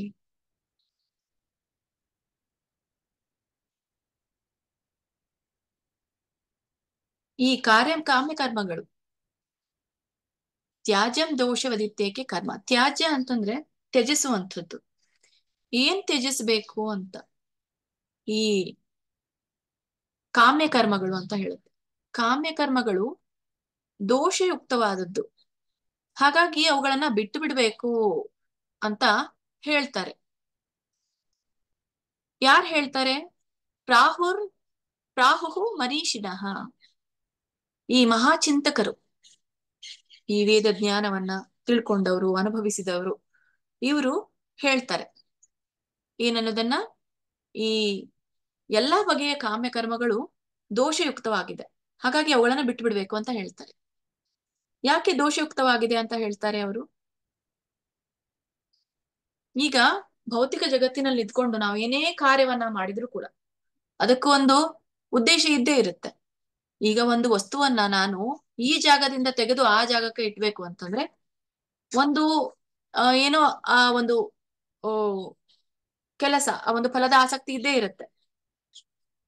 ಹೀಗೆ ಇದೆ, ಇಲ್ಲಿ ಚೆನ್ನಾಗಿದೆ, ಅಲ್ಲಿ ಚೆನ್ನಾಗಿದೆ, ಇಲ್ಲಿಟ್ರೆ ಒಳ್ಳೇದು, ಅಲ್ಲಿಟ್ರೆ ಒಳ್ಳೇದು. ಸೊ ಇವುಗಳನ್ನ ಮಾಡ್ಬೇಕಾ ಬೇಡ? ಹೀಗೆ ಈ ಒಬ್ರು ವಿದ್ವಾಂಸರು ಏನ್ ಹೇಳ್ತಾರೆ, ಇವು ದೋಷಯುಕ್ತವಾದದ್ದು, ಇವುಗಳನ್ನ ಬಿಟ್ಟು ಬಿಡ್ಬೇಕಂತ ಹೇಳ್ತಾರೆ ಕೆಲವು ವಿದ್ವಾಂಸರು. ಇನ್ನು ಕೆಲವರು ಏನ್ ಹೇಳ್ತಾರೆ, ಯಜ್ಞದಾನ ತಪಕರ್ಮ ನತ್ಯಾಜ್ಯಂ ಇತಿ ಚಾಪರೆ. ಇನ್ನು ಕೆಲವು ಮಹಾಚಿಂತಕರು ಈ ಯಜ್ಞ, ದಾನ, ತಪಃ ಇಂಥ ಕರ್ಮಗಳನ್ನ ಬಿಡಲೇಬಾರದು ಅಂತ ಹೇಳ್ತಾರೆ ಅಂತ ಭಗವಂತ ಹೇಳ್ತಾ ಇದ್ದಾರೆ. ಮೊದಲನೇ ಇದ್ರಲ್ಲಿ ಏನ್ ಹೇಳ್ತಾರೆ, ಕಾಮ್ಯ ಕರ್ಮಗಳು ಅಂದ್ರೆ ಕರ್ಮಕಾಂಡ. ಕರ್ಮಕಾಂಡಗಳಲ್ಲಿ ಇರುವಂತದ್ದು ಈಗಾಗ್ಲೇ ಹೇಳಿದ್ದೀನಿ, ಎರಡು ರೀತಿಯಾದಂತಹ ಇದೆ. ಒಂದು ಪ್ರಯೋಜನಯುಕ್ತವಾದಂತಹ ಫಲದ ಆಸಕ್ತಿ ಇಟ್ಕೊಂಡು ಮಾಡುವಂತಹ ಯಜ್ಞ ಅಥವಾ ಕಾರ್ಯಗಳು, ಅಥವಾ ಇನ್ನೊಂದು ಯಾವುದೇ ಫಲದ ಅಪೇಕ್ಷೆ ಇಲ್ಲ ಆದ್ರೂ ಕೂಡ ನಾವು ಕರ್ಮಗಳನ್ನ ಮಾಡ್ತಾ ಇದ್ದೇವೆ, ಅದು ಕರ್ಮಕಾಂಡದಲ್ಲಿ ಇರುವಂತದ್ದು. ಹೀಗಾಗಿ ಹೇಳಿದ್ನೆಲ್ಲ ಗರ್ಭ ಸಂಸ್ಕಾರ, ಈ ಉದಾಹರಣೆಗೆ ನಾನು ತಿಳಿಸಿರುವಂತದ್ದು ಉಪನಯನ, ಇವೆಲ್ಲವೂ ಕೂಡ ಅದರಲ್ಲಿ ಬರುತ್ತೆ. ಹೀಗೆ ಈ ಯಜ್ಞ ದಾನ ತಪಗಳನ್ನ, ಇದು ಯಜ್ಞ ಇದ್ದ ಹಾಗೆ, ಅಂತವುಗಳನ್ನ ಬಿಡಲೇಬಾರದು ಅನ್ನೋದನ್ನ ಭಗವಂತ ಹೇಳ್ತಾರೆ ಇಲ್ಲಿ. ಮಹಾಚಿಂತಕರು ಹೇಳ್ತಾರೆ ಅನ್ನೋದನ್ನ ಭಗವಂತ ಹೇಳ್ತಾರೆ. ಹಾಗಾದ್ರೆ ಭಗವಂತ ಏನ್ ಹೇಳ್ತಾರೆ? ಮಹಾಚಿಂತಕರು ಹೀಗೆ ಹೇಳಿದ್ರು, ವಿದ್ವಾಂಸರು ಹಿಂಗೆ ಹೇಳಿದ್ರು. ಏನನ್ನೋದನ್ನ ಹೇಳಿದ್ರು, ಕಾಮ್ಯ ಕರ್ಮಗಳು ದೋಷದಿಂದ ಕೂಡಿರುತ್ತೆ, ಅವುಗಳನ್ನ ಬಿಟ್ಬಿಡ್ಬೇಕು. ಹೇಗೆ ನನಗೆ ಒಂದು ಜಾಬ್ ಬೇಕು ಅಂತ ಹೇಳಿ ನಾನು ಏನು ತಪಸ್ಸು ಯಜ್ಞವನ್ನ ಮಾಡ್ತೀನೋ ಅದು ಕಾಮ್ಯ ಕರ್ಮ, ದೋಷಪೂರ್ಣವಾಗಿರುವಂಥದ್ದು, ದೋಷಪೂರಿತವಾಗಿರುವಂಥದ್ದು. ಯಾಕಂದ್ರೆ ಈಗ ನಾನು ಬೇಡ್ಕೊಳ್ತೇನೆ, ಮಾಡ್ತೇನೆ, ನನಗೆ ಸಿಗುತ್ತೆ, ಆದ್ರೆ ಕೊನೆಗೆ ಅದು ಕೂಡ ಪಾಪ, ಪುಣ್ಯವೂ ಕೂಡ ಪಾಪ ಕರವಾಗಿ ನಮ್ಗೆ ಹೊರಹೊಮ್ಮುತ್ತೆ. ಅದು ನಮ್ಗೆ ಮತ್ತೆ ಒಂದು ಐಹಿಕ ಕಲ್ಮಶದಲ್ಲಿ ಸಿಲುಕಾಕತ್ತೆ. ಹಾಗಾದ್ರೆ ಯಾವ್ದು ಬಿಡಬಾರ್ದು ನಾವು ಕರ್ಮಕಾಂಡದಲ್ಲಿ ಅಂತಂದ್ರೆ, ಈಗಾಗಲೇ ಸೂಚಿಸಿರುವಂತಹ ಎಲ್ಲ ಈ ಯಜ್ಞ ದಾನ ತಪಸ್ಸು ಯಾವುದು ನಿಯಮಗಳಿಗೆ ಅನುಗುಣವಾಗಿ ಗರ್ಭದಾನ, ಉಪನಯನ, ಜ್ಞಾನ ಕೊಡುವಂಥದ್ದು, ಒಂದು ಒಳ್ಳೆಯ ಮದುವೆ, ಒಂದು ಒಳ್ಳೆಯ ಕಾಲದಲ್ಲಿ ಆಗುವಂತಹ ಒಂದು ಕಾರ್ಯಕ್ರಮ, ಮತ್ತೆ ಈ ಏನು ಪಿಂಡ ಇಡುವಂಥದ್ದು, ಈ ಯಾವುದು ಬೇರೆ ಈ ಪಿತೃಗಳಿಗೆ ತರ್ಪಣ ಅರ್ಪಿಸುವಂಥದ್ದು, ಇವೆಲ್ಲವೂ ಕೂಡ ಈ ಕರ್ಮಕಾಂಡದಲ್ಲಿ ಬರುವಂಥದ್ದು. ಇಂಥವುಗಳನ್ನ ನಾವು ಬಿಡಬಾರ್ದು ಅಂತ ಈ 2ನೇ ಲೈನಲ್ಲಿ ಭಗವಂತ ಹೇಳ್ತಾರೆ. ಅನುವಾದದಲ್ಲಿ ಎಲ್ಲ ಬಗೆಯ ಕಾಮ್ಯಕರ್ಮಗಳು ದೋಷಯುಕ್ತ, ಅವುಗಳನ್ನು ಬಿಟ್ಟು ಬಿಡಬೇಕೆಂದು ಕೆಲವರು ವಿದ್ವಾಂಸರು ಹೇಳುತ್ತಾರೆ. ಇನ್ನು ಕೆಲವರು ಮಹಾಚಿಂತಕರು ಯಜ್ಞ ದಾನ ತಪಸ್ಸುಗಳನ್ನು ಬಿಡಲೇಬಾರದು ಎಂದು ಹೇಳುತ್ತಾರೆ.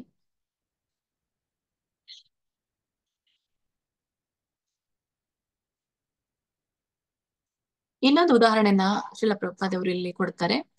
ಹೇಗೆ ಅಂದ್ರೆ, ಈ ಯಜ್ಞಗಳಿಗಾಗಿ ಕರ್ಮಗಳ ವಿಷಯವನ್ನ ನೋಡಿದಾಗ, ಕಾಮ್ಯಕರ್ಮ ಮೊದಲನೇ ಲೈನಲ್ಲಿ, ಆ ಯಜ್ಞದಲ್ಲಿ ಕೆಲವೊಂದು ಪ್ರಾಣಿಗಳನ್ನ ಕೊಲ್ಲಬಹುದು ಅಂತ ಹೇಳಲಾಗಿದೆ. ಅದನ್ನೇ ತಪ್ಪಾಗಿ ತಿಳ್ಕೊಳ್ತಾರೆ. ತಪ್ಪಾಗಿ ತಿಳ್ಕೊಂಡು ಪ್ರಾಣಿ ಹತ್ಯೆ ನಡೀತಾನೆ ಇದೆ. ಆದ್ರೆ ಇಲ್ಲಿ ಯಜ್ಞಕ್ಕಾಗಿ ಪ್ರಾಣಿ ಹತ್ಯೆ ಯಾತಕ್ಕಾಗಿದೆ ಅನ್ನೋದನ್ನ ಈ ವೇದ ಸಾಹಿತ್ಯದಲ್ಲಿ ಈ ಯಜ್ಞ ಪ್ರಾಣಿಯನ್ನ ಕೊಲ್ಲಬೇಕೆಂದು ಸೂಚಿಸಿದ್ರು ಕೂಡ ಯಾತಕ್ಕಾಗಿ ಕೊಲ್ಲಬೇಕು ಅಂತ ಸೂಚಿಸಿದೆ. ಆ ಪ್ರಾಣಿ ಕೊಂದಿದೆ ಅಂತ ನಾವು ಭಾವಿಸಬಾರ್ದು. ಆ ಯಜ್ಞಕ್ಕಾಗಿ ನಾವು ಯಾವ ಪ್ರಾಣಿಯನ್ನ ಬಳಸಿದೀವೋ ಅದಕ್ಕೆ ಹೊಸ ಜೀವನವನ್ನ ಕೊಡ್ಲಿಕ್ಕೆ. ಯಾಕೆಂದ್ರೆ ಯಾವ ಒಂದು ಜೀವಿ ಯಜ್ಞದಲ್ಲಿ ಬಲಿ ಕೊಡಲಾಗುತ್ತೋ ಆ ಒಂದು ಪ್ರಾಣಿ ಮುಂದಿನ ಜನ್ಮದಲ್ಲಿ ಮನುಷ್ಯ ಜೀವಿಯಾಗಿ ಬರುತ್ತೆ. ಮನುಷ್ಯ ಜೀವಿ ರೂಪವನ್ನ ಅದು ತೆಗೆದುಕೊಂಡು ಬಂದಾಗ ಅದಕ್ಕೆ ಮತ್ತೆ ಯಾವುದು ಈ ಒಂದು ಆಧ್ಯಾತ್ಮಿಕದಲ್ಲಿ ಮುಂದುವರಿಲಿಕ್ಕೆ ಅದಕ್ಕೆ ಸಹಾಯ ಆಗುತ್ತೆ. ಅಂದ್ರೆ ಅದಕ್ಕೆ ಒಂದು ಮುಕ್ತಿಯನ್ನ ಕೊಟ್ಟ ಹಾಗೆ ನಾವು. ಇಲ್ಲ ಅಂದ್ರೆ ಮತ್ತೆ ಅದು ಈಗ ಒಂದು ಪ್ರಾಣಿ ಆಗಿತ್ತು, ಮುಂದಿನ ಜನ್ಮದಲ್ಲಿ ಮತ್ತೆ ಯಾವ ಪ್ರಾಣಿ ಆಗುತ್ತೋ ಗೊತ್ತಿಲ್ಲ. ಯಾಕಂದ್ರೆ ಪ್ರಾಣಿ ಜನ್ಮದಲ್ಲಿ ನಮ್ಗೆ ಭಕ್ತಿ ಮಾಡ್ಲಿಕ್ಕೆ ಬರಲ್ಲ, ಯಾವುದು ಪಾಪನೂ ಇರೋದಿಲ್ಲ ಪುಣ್ಯನೂ ಇರೋದಿಲ್ಲ ಪ್ರಾಣಿ ಜನ್ಮದಲ್ಲಿ. ಆದ್ರೆ ಪಾಪ ಪುಣ್ಯ ಇರೋದು ಕೇವಲ ಈ ಒಂದು ಮನುಷ್ಯ ಜನ್ಮದಲ್ಲಿ. ಹಾಗಾಗಿ ನಮ್ಗೆ ಪಾಪ ಪುಣ್ಯ ಎರಡುಗಳಿಗೆ ಬೇಕಾಗಿಲ್ಲ, ಕೇವಲ ಬೇಕಾಗಿರೋದು ಭಕ್ತಿ. ಅದಕ್ಕಾಗಿ ಬುದ್ಧಿಜೀವಿಗಳೇ ಅಂತ ಹೇಳಿರುವಂಥದ್ದು. ಇಲ್ಲಿ ನಾವು ಆ ಒಂದು ಸಾಧನವನ್ನ ಮಾಡ್ಲಿಕ್ಕೆ ಸಾಧ್ಯ ಆಗೋದು ಮನುಷ್ಯ ಜನ್ಮದಲ್ಲಿ ಮಾತ್ರ. ಹಾಗಾಗಿ ಅದಕ್ಕೊಂದು ನಾವು ಮನುಷ್ಯ ಜನ್ಮ ಕೊಟ್ಟ ಹಾಗೆ. ಹಾಗಂತ ಹೇಳಿ ಪ್ರತಿಯೊಂದು ಯಜ್ಞದಲ್ಲಿ ಒಂದೊಂದು ಪ್ರಾಣಿಯನ್ನ ಬಲಿ ಕೊಡೋದಲ್ಲ. ಹೀಗೆ ಯಾವ ಒಂದು ಸೂಕ್ತ ಯಜ್ಞಕ್ಕಾಗಿ ಅವುಗಳನ್ನ ಮೊದಲು ಬಳಸಲಾಗ್ತಿತ್ತು. ಈಗಿನ ಯಜ್ಞ ಅಗದಿಗಳಲ್ಲಿ ಇವುಗಳನ್ನೆಲ್ಲ ಮಾಡ್ಲಿಕ್ಕೆ ಆಗಲ್ಲ. ಯಾಕಂದ್ರೆ ಯಜ್ಞಕ್ಕೆ ಬೇಕಾದಂತ ಈ ಉಪಕರಣಗಳು, ಸಲಕರಣೆಗಳು, ಮತ್ತೆ ಈ ಆ ಏನು ಅದಕ್ಕೆ ಬೇಕಾದಂತಹ ಎಲ್ಲ ಆರ್ಗೆಗಳು ಅಂತ ಹೇಳ್ತೇವೆ, ಹಾಕುವಂತ ಆಹಾರಗಳು ಅಷ್ಟು ಶುದ್ಧವಾಗಿ ಸಿಗೋದಿಲ್ಲ. ಮೇಲಾಗಿ ನಮ್ಗೆ ಅದನ್ನ ಪಠಿಸುವಂತಹ ಬ್ರಾಹ್ಮಣರನ್ನು ಕೂಡ ಆ ನಮ್ಗೆ ಒದಗೋ ಸಿಗೋದಿಲ್ಲ. ಹಾಗಾಗಿ ಇಲ್ಲಿ ಆ ಯಜ್ಞಗಳಲ್ಲಿ ಆಚರಿಸ್ತಾ ಇರುವಂತಹ ಒಂದು ವಿಧಾನವನ್ನ ಮಾತ್ರ ಇಲ್ಲಿ ತಿಳಿಸಲಾಗಿದೆ. ಹೀಗೆ ಆದ್ರೆ ಇಲ್ಲಿ ಎಲ್ಲ ಯಜ್ಞದಲ್ಲಿ ಕೊಲ್ಲಂತ ಪ್ರಾಣಿ ಹೊಸ ಜನ್ಮವನ್ನ ಪಡೆಯುತ್ತೆ, ಮನುಷ್ಯ ರೂಪವನ್ನ ಪಡೆಯುತ್ತೆ ಅಂತ ಹೇಳ್ತಾರೆ.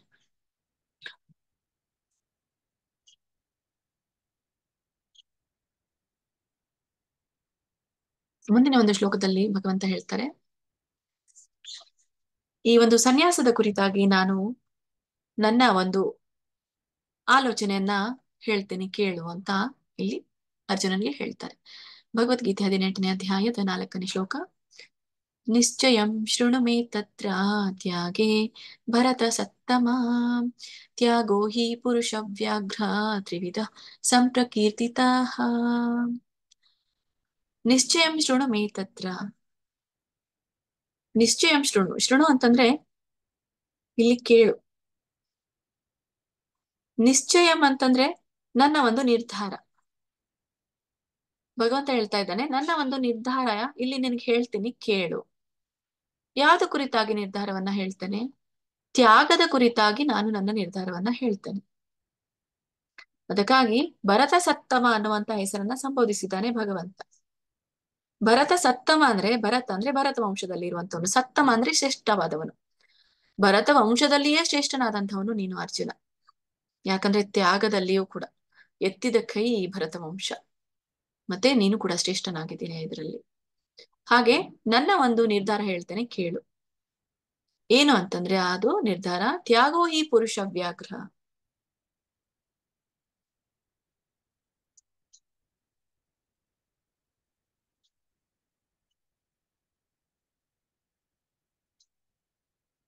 ಈ ತ್ಯಾಗೋ ಹಿ ಪುರುಷ ವ್ಯಾಘ್ರ ಅಂದ್ರೆ ಪುರುಷರಲ್ಲಿಯೇ ವ್ಯಾಘ್ರನಾದವನೇ ಅಂತ ಹೇಳಿ ಇಲ್ಲಿ ಆ ಕೃಷ್ಣ ಹೇಳ್ತಾ ಇದ್ದಾನೆ ಅರ್ಜುನನಿಗೆ. ಹೇಗೆ ಅಂತಂದ್ರೆ ಈ ಧರ್ಮ ಗ್ರಂಥಗಳಲ್ಲಿ ಏನ್ ಹೇಳಿದೆ, ತ್ರಿವಿಧ ಸಂಪ್ರಕೀರ್ತಿತಃ. ಈ ತ್ಯಾಗ 3 ವಿಧಗಳದ್ದಾಗಿದೆ. ತ್ಯಾಗ ಅನ್ನೋದು ಕೂಡ 3 ವಿಧದ್ದಾಗಿದೆ ಅಂತ ಹೇಳು. ಆ 3 ವಿಧದ ತ್ಯಾಗ ಹೇಗೆ ಇರುತ್ತೆ ಅನ್ನೋದನ್ನ ಭಗವಂತ ನಮ್ಗೆ ಮುಂದೆ ತಿಳಿಸ್ತಾ ಹೋಗ್ತಾರೆ. ನಿಶ್ಚಯವಾಗಿ ನಾನು ನಿನ್ಗೆ ಹೇಳ್ತೇನೆ ತ್ಯಾಗದ ಕುರಿತಾಗಿ. ಹಾಗಾಗಿ ತ್ಯಾಗದಲ್ಲಿ ಇರುವಂತದ್ದು 3 ವಿಧವಾದದ್ದು ಅನ್ನೋದನ್ನ ನಾನು ಘೋಷಿಸ್ತೇನೆ. ಸಂಪ್ರಕೀರ್ತಿ ಅಂತ ಕೀರ್ತಿತಃ ಅಂತಂದ್ರೆ ಇಲ್ಲಿ ನಾನು ಘೋಷಿಸುತ್ತೇನೆ ಅಂತ ಭಗವಂತ ಹೇಳ್ತಾರೆ. ಅನುವಾದದಲ್ಲಿ ಭರತ ವಂಶದಲ್ಲಿ ಶ್ರೇಷ್ಠನಾದವನೇ, ಸನ್ಯಾಸವನ್ನು ಕುರಿತು ನನ್ನ ನಿರ್ಣಯವನ್ನು ಈಗ ಕೇಳು. ಮನುಷ್ಯರಲ್ಲಿ ವ್ಯಾಘ್ರನಾದವನೇ, ಧರ್ಮ ಗ್ರಂಥಗಳಲ್ಲಿ ಸನ್ಯಾಸವು 3 ಬಗೆಗಳದ್ದು ಎಂದು ಹೇಳಿದೆ. ಅದು 3 ಬಗೆಗಳದ್ದು ಅಂದ್ರೆ ಭೌತಿಕ ಅಂದ್ರೆ ಪ್ರಕೃತಿಯ ಗುಣಗಳಿಗೆ ಅನುಗುಣವಾಗಿ ಇರುವಂತಹ ತ್ಯಾಗ.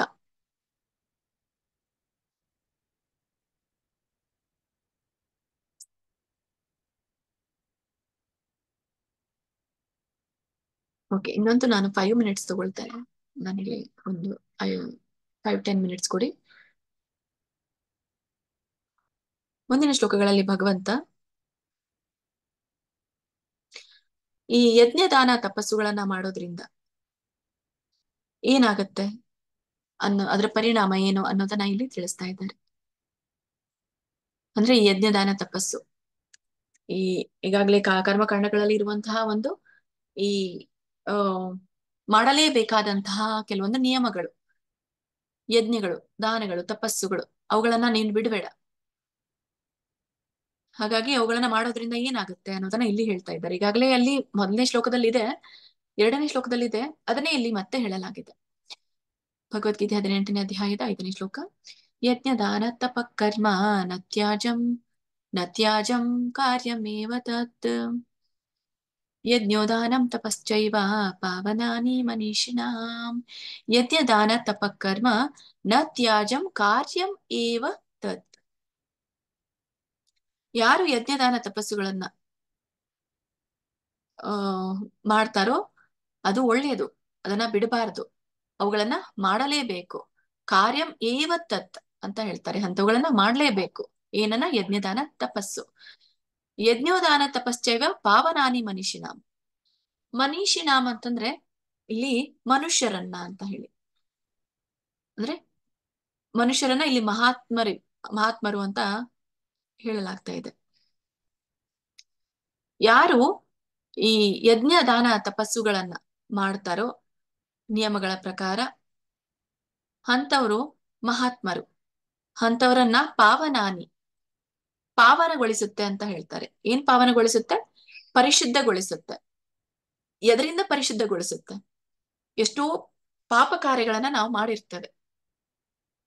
ಆ ಪಾಪ ಕಾರ್ಯಗಳಿಂದ ನಾವು ಶುದ್ಧರಾಗ್ತೀವಿ, ನಮ್ಮ ಹೃದಯ ಪರಿಶುದ್ಧವಾಗುತ್ತೆ, ಭಗವಂತನನ್ನ ಅರ್ಥ ಮಾಡ್ಕೊಳ್ಳಲಿಕ್ಕೆ ನಾವು ಮುಂದಾಗ್ತೇವೆ.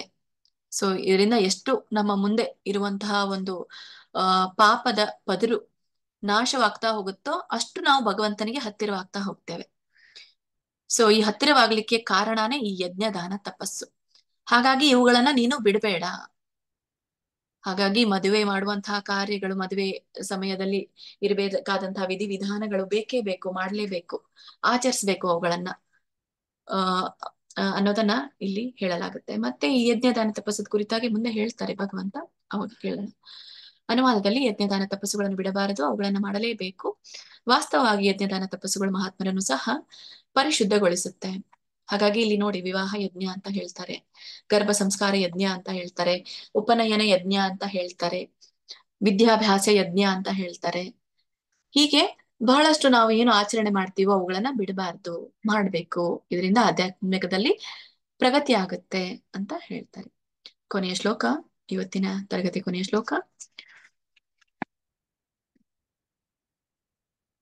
ಹಾಗಾದ್ರೆ ಈ ಯಜ್ಞದಾನ ತಪಸ್ಸು ಬಿಡಬಾರ್ದು, ಮಾಡಬೇಕು, ಪರಿಶುದ್ಧಗೊಳಿಸುತ್ತೆ ಅಂತ ಹೇಳಿದ್ರು. ಹಾಗಾದ್ರೆ ಹೇಗೆ ಇವುಗಳನ್ನ ಆಚರಿಸಬೇಕು ಅನ್ನೋದನ್ನ ಇಲ್ಲಿ ಹೇಳ್ತಾರೆ ಭಗವಂತ. ಕೇಳೋಣ. ಭಗವದ್ಗೀತೆ 18ನೇ ಅಧ್ಯಾಯ 6ನೇ ಶ್ಲೋಕ. ಏತಾನ್ಯಪಿ ತು ಕರ್ಮಾಣಿ ಸಂಗಂ ತ್ಯಕ್ತ್ವಾ ಫಲಾನಿ ಚ ಕರ್ತವ್ಯಾನೀತಿ ಮೇ ಪಾರ್ಥ ನಿಶ್ಚಿತಂ ಮತಮುತ್ತಮಂ. ಏತನ್ಯಾಪಿ ತು ಕರ್ಮಾಣಿ ಸಂಗಂ ತ್ಯಕ್ತ್ವಾ ಫಲಾನಿ ಚ. ಏತನ್ಯಾಪಿ ಎಲ್ಲವೂ ಕೂಡ, ಯಾವ ಎಲ್ಲವೂ ಕೂಡ? ಕರ್ಮಾಣಿ ಎಲ್ಲ ಕರ್ಮಗಳನ್ನೂ ಕೂಡ, ಸಂಗಂ ತ್ಯಕ್ತ್ವಾ ಫಲಾನಿ ಚ. ಸಂಗಮ್ ಅಂತಂದ್ರೆ ಅಪೇಕ್ಷೆ, ಫಲದ ಅಪೇಕ್ಷೆ. ಈ ತೆಕ್ತ್ವ ಅಂದ್ರೆ ಬಿಡುವಂಥದ್ದು, ಫಲಾನಿ ಅಂದ್ರೆ ಏನ್ ಬಿಡುವಂಥದ್ದು? ಫಲವನ್ನ ಬಿಡುವಂಥದ್ದು. ಎಲ್ಲ ಕರ್ಮಗಳನ್ನು ಆಸಕ್ತಿ ಇಲ್ಲದೆ, ಎಲ್ಲಾ ಕರ್ಮಗಳನ್ನ ಮಾಡು, ಆದ್ರೆ ಆಸಕ್ತಿ ತೋರಿಸ್ಬೇಡ. ಆಸಕ್ತಿ ಇಲ್ಲದೆ ನೀನೇ ಕರ್ಮಗಳನ್ನ ಮಾಡು, ಆಸಕ್ತಿ ಇಲ್ಲದೆ, ಫಲಾಪೇಕ್ಷೆ ಇಲ್ಲದೆ ಮಾಡ್ಬೇಕು. ಇಲ್ಲಿ ಆಸಕ್ತಿ ಅಂದ್ರೆ ಏನು? ಯಾವುದೇ ಕಾರ್ಯನ ಆಸಕ್ತಿ ಇಲ್ಲದೆ ಮಾಡ್ಲಿಕ್ಕೆ ಆಗತ್ತಾ? ಹಾಗಲ್ಲ.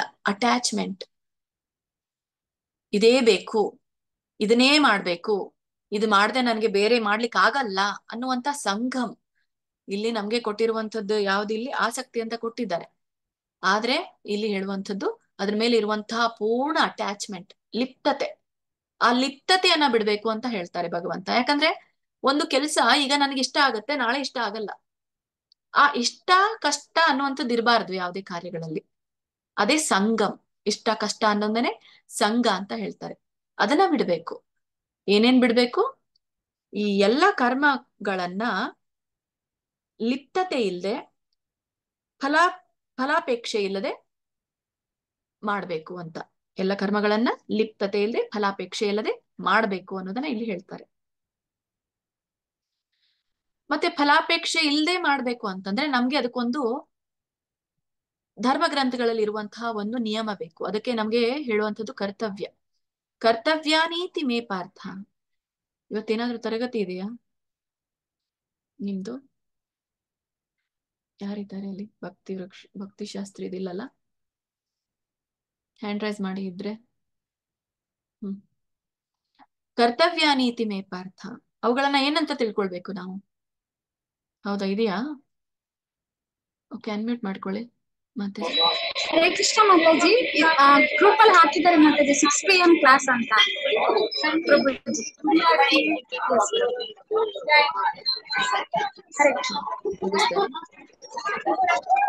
ಮ್ಯೂಟ್ ಮಾಡ್ಕೊಳ್ಳಿ.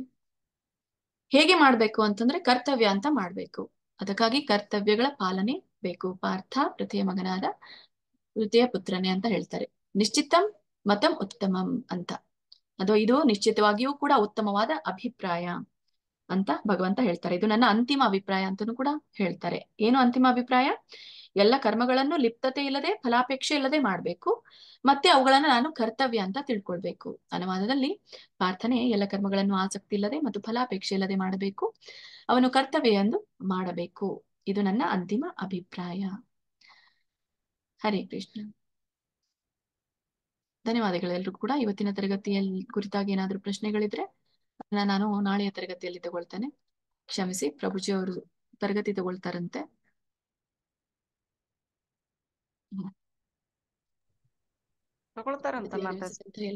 ಹಾ, ಈಗ ಹೇಳಿದ್ರು ಮಾತಾಜಿ ಇವರು ತರಗತಿಯಲ್ಲಿ ಇರುವಂತಹ.